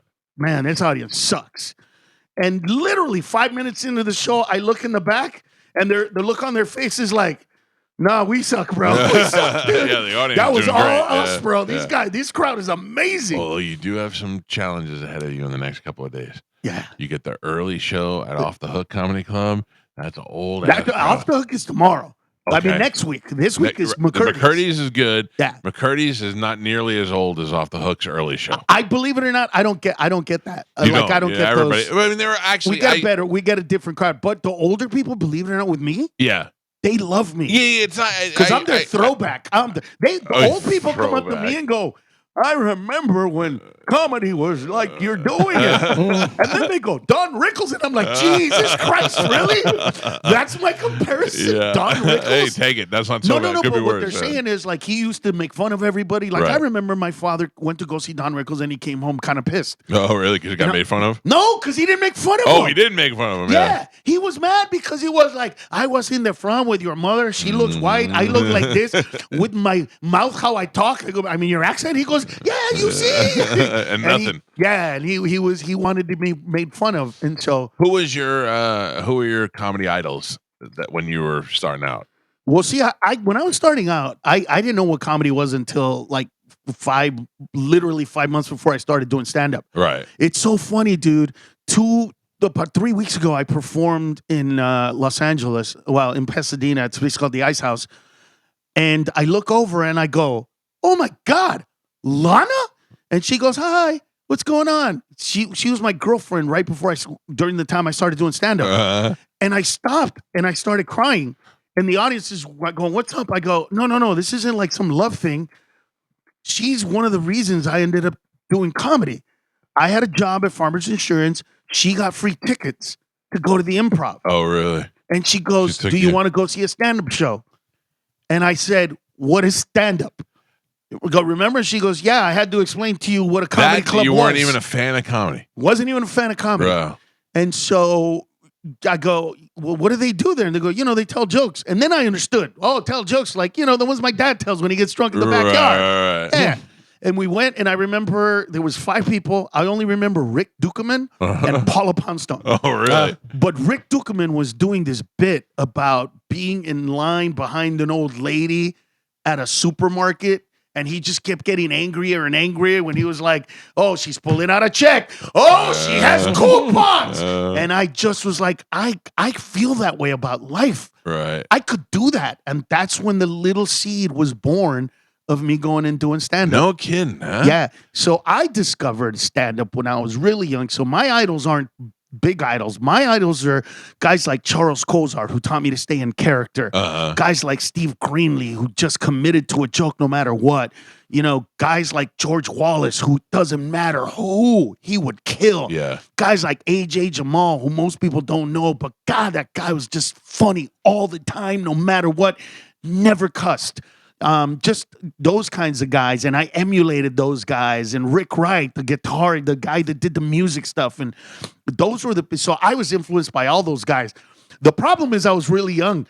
And so, you emulate those, but instead of like emulating the big guys, the guys that did a special 10 years ago, right. I'm emulating the guy that just went on stage before me. Right. I'm doing those guys right before them going on. So yeah, and so I'm doing jokes just like them. And I get off stage and I'm like, I know, I love you, dude. And and they're like, yeah, we get it. So when did you come into your own? When did you kind of figure out what your niche was? I think it took me about 5 years to get funny. Yeah. And it took me about 10 years to marry my funny with what I wanted to say. Okay. With who I wanted to be. That's a process. It's hard because at first you just have to be funny. Yeah. Right? At first it's just, that's funny premise. Doesn't matter what the premise is. That's funny premise. I got to do that funny premise, right? I got to do that, right? That joke, that joke is funny. Right. And then once you do that enough and you get enough laughs, then it's like, I got to say something. Yeah. You know what I mean? I got to say something about what I'm feeling, what's going on inside of me. And then all of a sudden you start sucking again because you're putting yourself out there. You're putting too much. You know what? You're just not putting enough meat, and you're putting too much salt. Or you're putting too much salt, not enough meat. The balance is off. You're saying something relevant, but it's not funny. Yeah. And then it takes about 10 years to really put those together where you can master being funny at anything, where you just ignore, and then go, oh, that moment right there. You know what I mean? That thing right there. Wait, take me through, if you don't mind, because I don't know if we've ever talked about this, going to the Comedy Store and getting past at the Comedy Store. Like, how long did you have to go before they were like, okay. So I've been doing comedy for 3 months, bro. Right. 3 months. And I found out that Mitzi Shore loves different. Okay. So I call the Comedy Store and I go, my name is Ned Mencia. Uh-huh. And I'm from Honduras, Central America. Oh my God, you just gave out all your secrets. Okay. So I go there and they call me up and go, she wants to see you tonight. I had never written a joke at that point because my mom is Mexican. Right. And I grew up in East LA. So all of us are Mexican. So all I was doing was Mexican jokes. Right. But I went, I just told her I'm from Honduras. I got to write jokes about being Honduran. And I wrote this. I don't even remember the jokes, bro. Right. It was something about, Mexicans, it's tortilla, but I'm from Central America. We eat bananas. Like, it was something stupid, bro. Yeah. But it was all like about being Honduran. And I get off stage and she goes, I want you to be a non-paid regular here. Non-paid regular meant that the first 2 spots on every night, you could get one of those 2 spots. But you were not paid. Non-paid. Right. And then she goes, do you have a job? I go, not now. This is what I want to do for a living. Right. And I'm going to give you a job. Work in the door and you're going to be a gopher because my gopher just quit. And I was like, yeah, I want to be a gopher. Yeah. And then I walked away. I was like, what's a gopher? What is that? What does a gopher do? And he's just like a errand fetch boy. Yeah. Go do this, deliver So that. I used to drive this little Mitsubishi, the old Jeep. Right. Do you remember that Mitsubishi Jeep?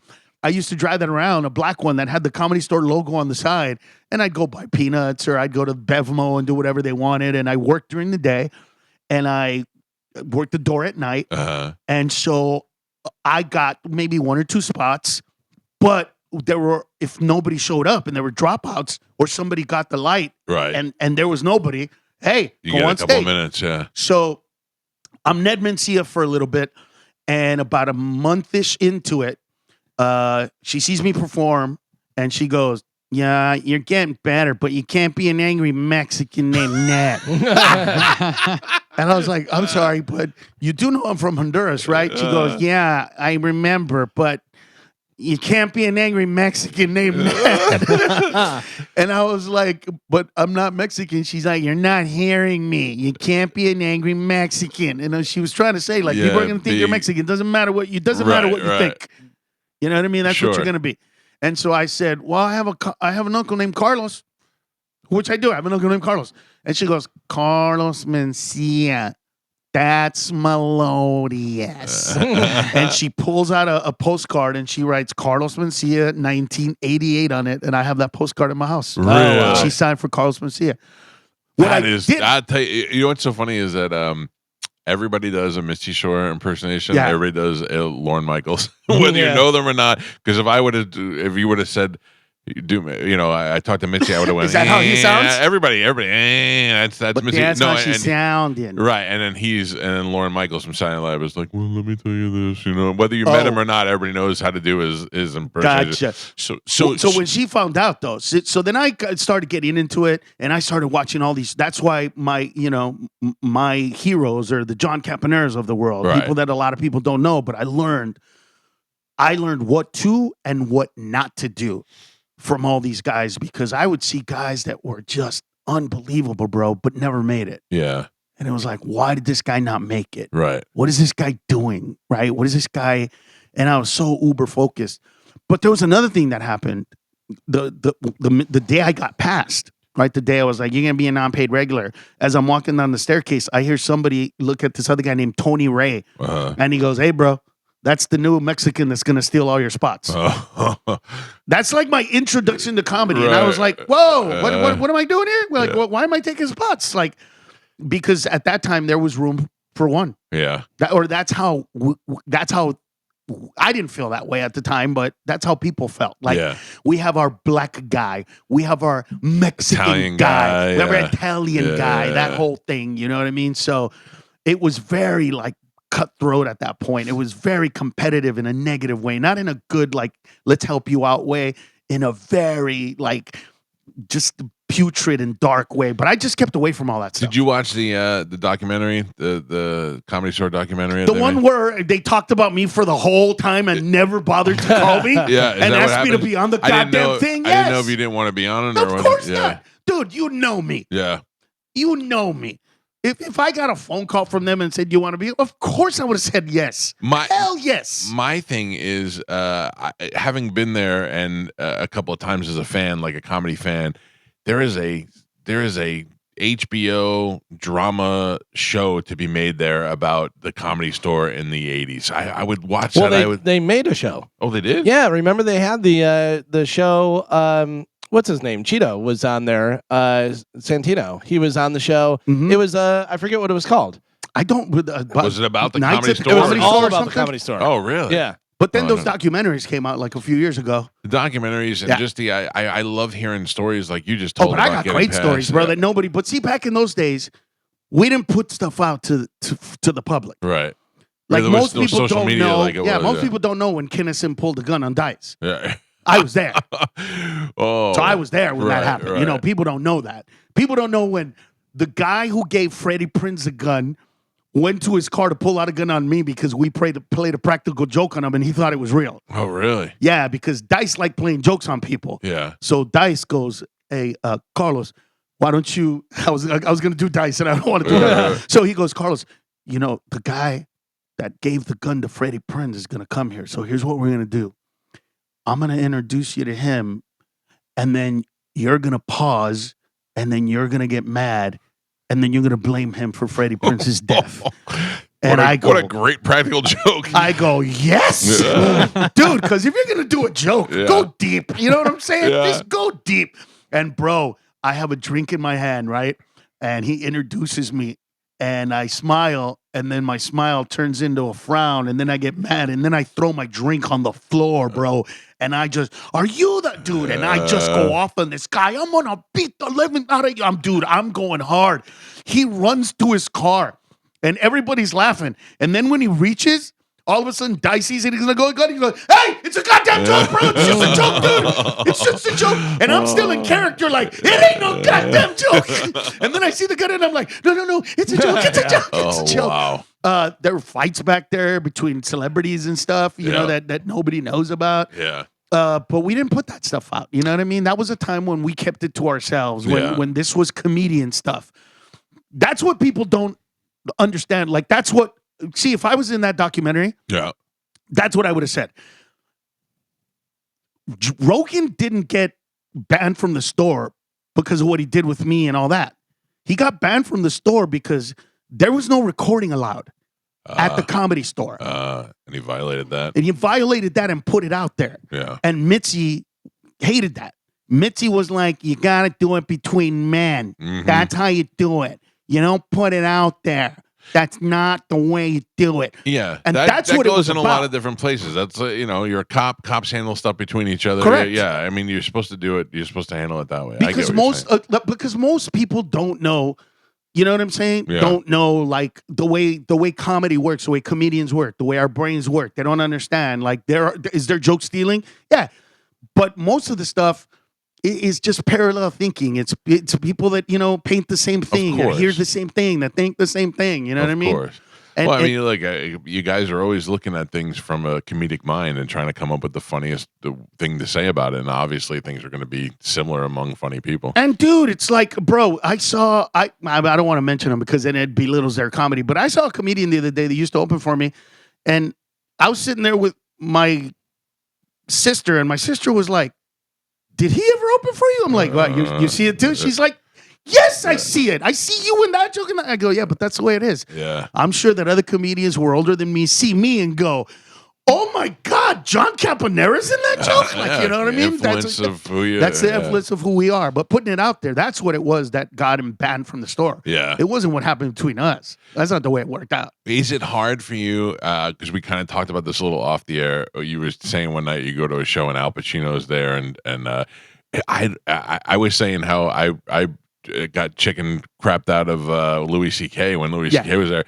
I don't know that it must be hard if you or do you? But you probably Up see until this. that point, it wasn't, right? Yeah. Because I have the biggest balls when it comes to going on stage. Yeah, I was saying you I have just to do. you Me have to personally. be great at what you do. I'm just so confident, bro. I Yeah. mean, it's ridiculous, bro. I mean, ridiculous. Like, there's a video. It's like a crappy video, but anybody that might have seen this, I did a traveling virus. Ironically, we were talking about Virginia, where I got booed when I went on stage. Right. And by the time I went off stage, not only did I get a standing ovation, but Louis C.K. ran out onto the stage, grabbed my arm like it was a fight, and raised it like you won. like the battle. I won the battle, Yeah, dude. Like yeah. that's kind of thing. I don't. Was that an O&A show? That was an O&A show back O&A in the show, day, yeah, the Traveling yeah. Virus. And so when I was young, bro, twice though, like it got me. The first time I was way too young. Dude, I've been doing comedy for 6 months. Yeah. And Bob Smuda, the guy that created Comic Relief, is there. Yeah. And Mitzi's like, I want this guy to see you.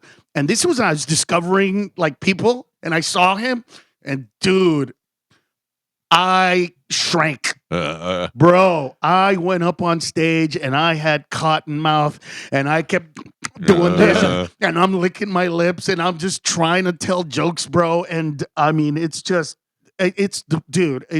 there are a few times in life when I can tell you that I sucked on stage. Right. But you know. That was one of them, bro. I ate a bag of them, bro. It was bad. And the people chuckled. Don't get me wrong. Right. You didn't. It wasn't as horrible as it would be. Yeah. Maybe I wouldn't notice, but you noticed. But the beauty is when I get off stage, Bob looks at me and he goes, don't worry, kid. I saw that you got it. You'll be on my show in a few years. Oh, wow. And not that many. Yeah. You'll be on. That's great. And I was like, he's like, I know. Yeah. How long have you been doing comedy? And I went, I started in March and this was like in October. And he Wow. went, Yeah. wait, what? That's great. I was like, yeah, 6 months. Oh, you're going to be on my show within a couple of years. And so I was like, wow, that was good. So then from that point, I'd never had that moment like that again of fear. And then, Martin Lawrence got a show and I would go on and follow him during In Living Color. The Damons, those guys would show up and I was the guy, bro, at the Comedy Store that when everybody disappeared. You had no problem going up. It was after. Carlos, bro. Carlos was the one. The managers would literally go get Carlos. Oh, no, he's right here. He's Wow, always here. That's a great reputation. He's to always have. right there. Yeah. Well, that was them. Yeah. You know what I mean? With the comics, it was the opposite. It was like, why is he always going on? It was like, well, they want to. He's Put got you the on, iron bro. balls. Yeah. They'll put you on. Go Yeah. on. You know what I mean? Like, and so I loved going on after because, dude, following Damon Wayans. Yeah. Especially there. During In Living Color. Yeah. When they didn't even finish saying his name and he's getting a standing ovation, bro. Ladies and gentlemen, from In Living Color, and you just see people going, no effing way. And then they're like, Damon, and he's unbelievable. Just great because a lot of the sketches that they did came from like Handyman. Right. Yeah. He was doing a bit about that. Right. He was already doing a bit about on stage.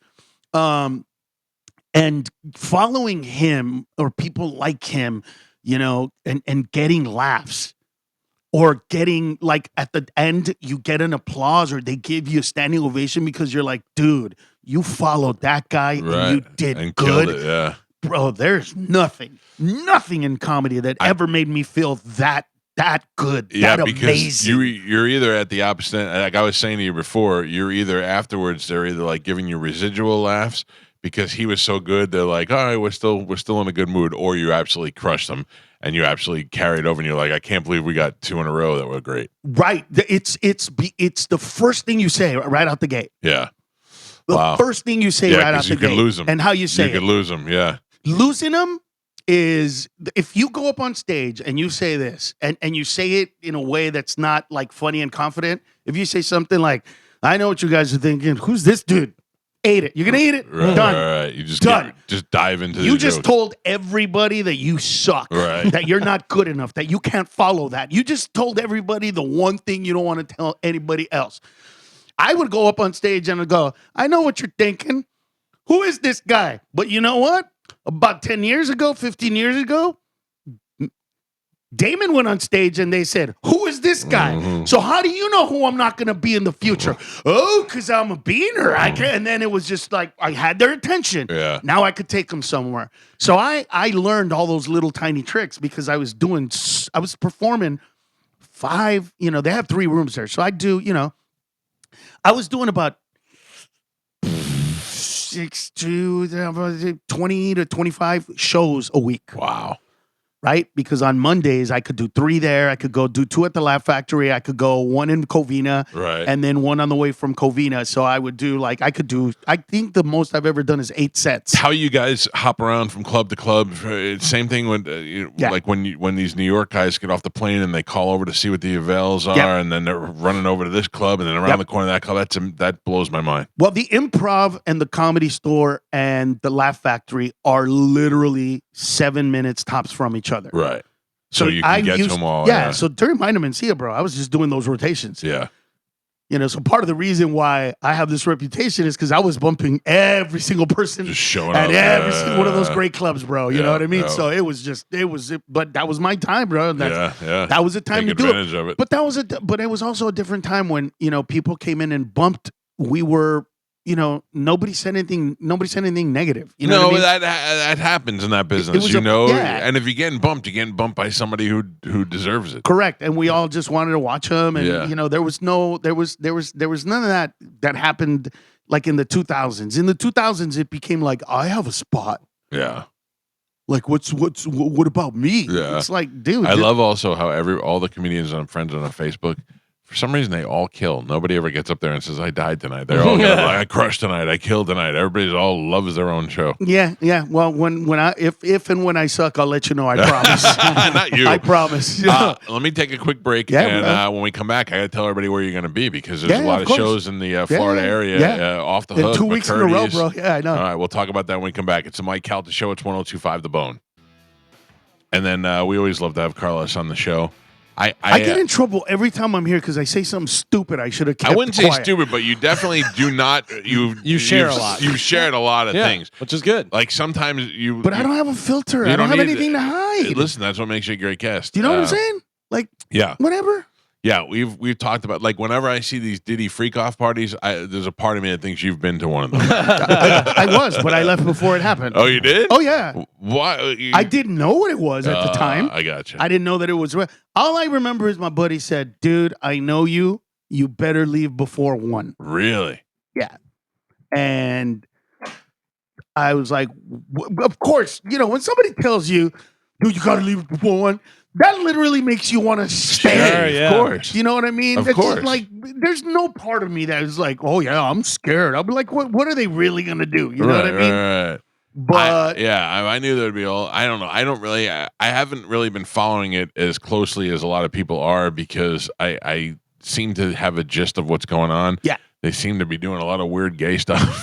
Yeah. and all of a sudden the chick's getting kicked in the face, and I just seem like they're not my type of people. That's you know what that was the way it felt for me. Like Yeah. it felt like a little aggressive. Yeah. And I'm not like that. You know No. what I mean? I can't like if I role play, you could pretend to be from any country you want except Asia. Right, right. Not because I don't like Asians. Right. It feels rapey to me. It just you like know you what I mean? traffic them into your Yeah, fantasy. exactly. Yeah, like I all of a gotcha. sudden, and they're I don't need somebody going, oh no, it's like, oh God, stop. Give me the Latina, yes, papi. Like she wants it. You know what I mean? Yeah. She's there for this. You know what I mean? The Asian girl, I feel like, do I need to pay you? I mean, who's making you do this? We talk about this a lot. We've been talking about it this week. I like to go to. Oh, Carmen, are you serious? Can we go? Can we go a little long? Well, give me like another couple of minutes. Okay. All right. Got it on I like to record. go to the Asian place. Love you, 'cause Carmen. I love you. Hi, how are you? They will massage the hell out of you with their feet. They'll get on the things and the poles. And that's Yeah. it. And everybody's like always assume that it's like a Jack Shack. If you went in there and there was a place that had nothing but hot Puerto Rican girls, then I would go to that place. That There you would go. be, See what I'm saying? That would be the spot that I would go to for sure. Exactly, The bro. Asian ladies are there. I feel like they're there for business. That voice just makes me feel like, and maybe it's me, maybe it's in my head, maybe it's Yeah. racist. I don't know, but I feel like it's, you know what I mean?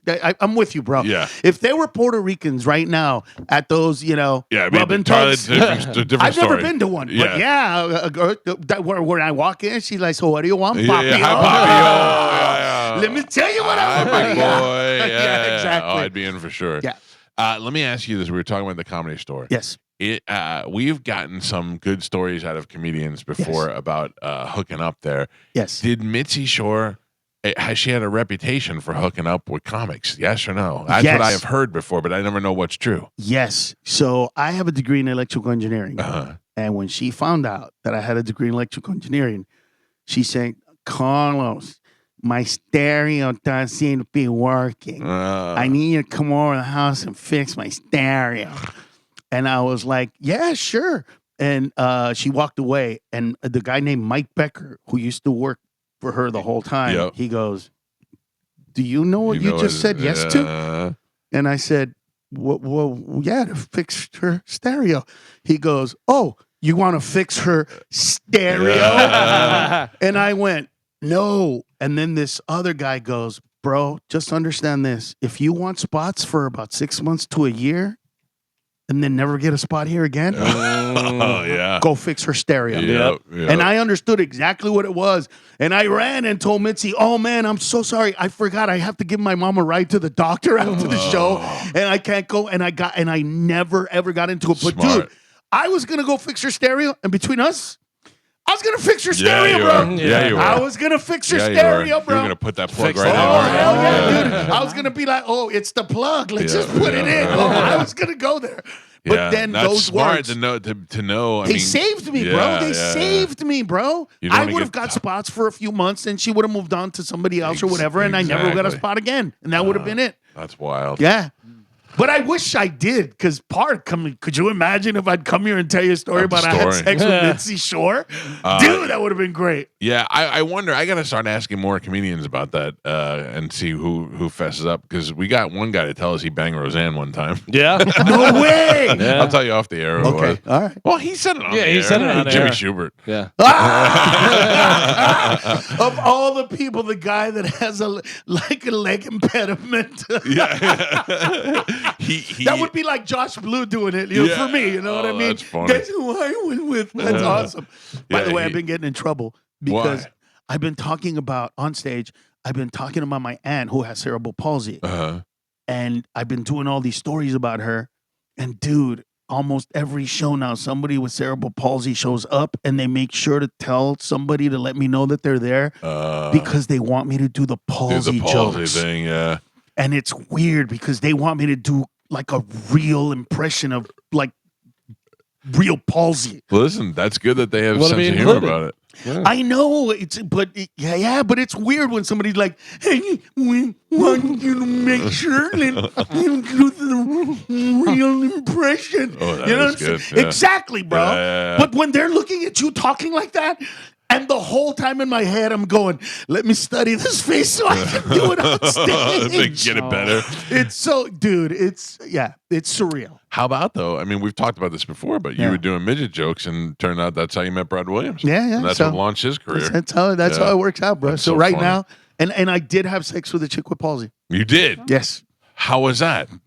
Dude, when she did reverse cowboy, it was so funny because she was doing it and had the ticks in the middle at the same time. Yeah. And it felt so good. It felt so good, dude. I'm not even going to lie to you, bro. I've never had that before and never since. Right. Because it wasn't like, we were talking like, the women that know how to do it, they're smooth. They know how to do it. This was like move, tick, tick, tick, sideways. And dude, it was just so like, it was almost like my penis going, what just happened? I liked it, but what just happened? We're It not happened again. We're Why not is it used to going going that this way. Yeah, exactly, bro. That's great. It was awesome. It was awesome. Listen, I don't want to get in trouble Okay, for being go, too let's go. late. Gotcha. Go see Carlos Mencia. He's going to be at McCurdy's Comedy Theater this weekend, and then he's going to be out at Off the Hook Comedy Club next week. Go get your dates. Go get your shows. Get your tickets in advance. Thank you for getting up early and coming over Dude, here. love you always. Love all you guys, man.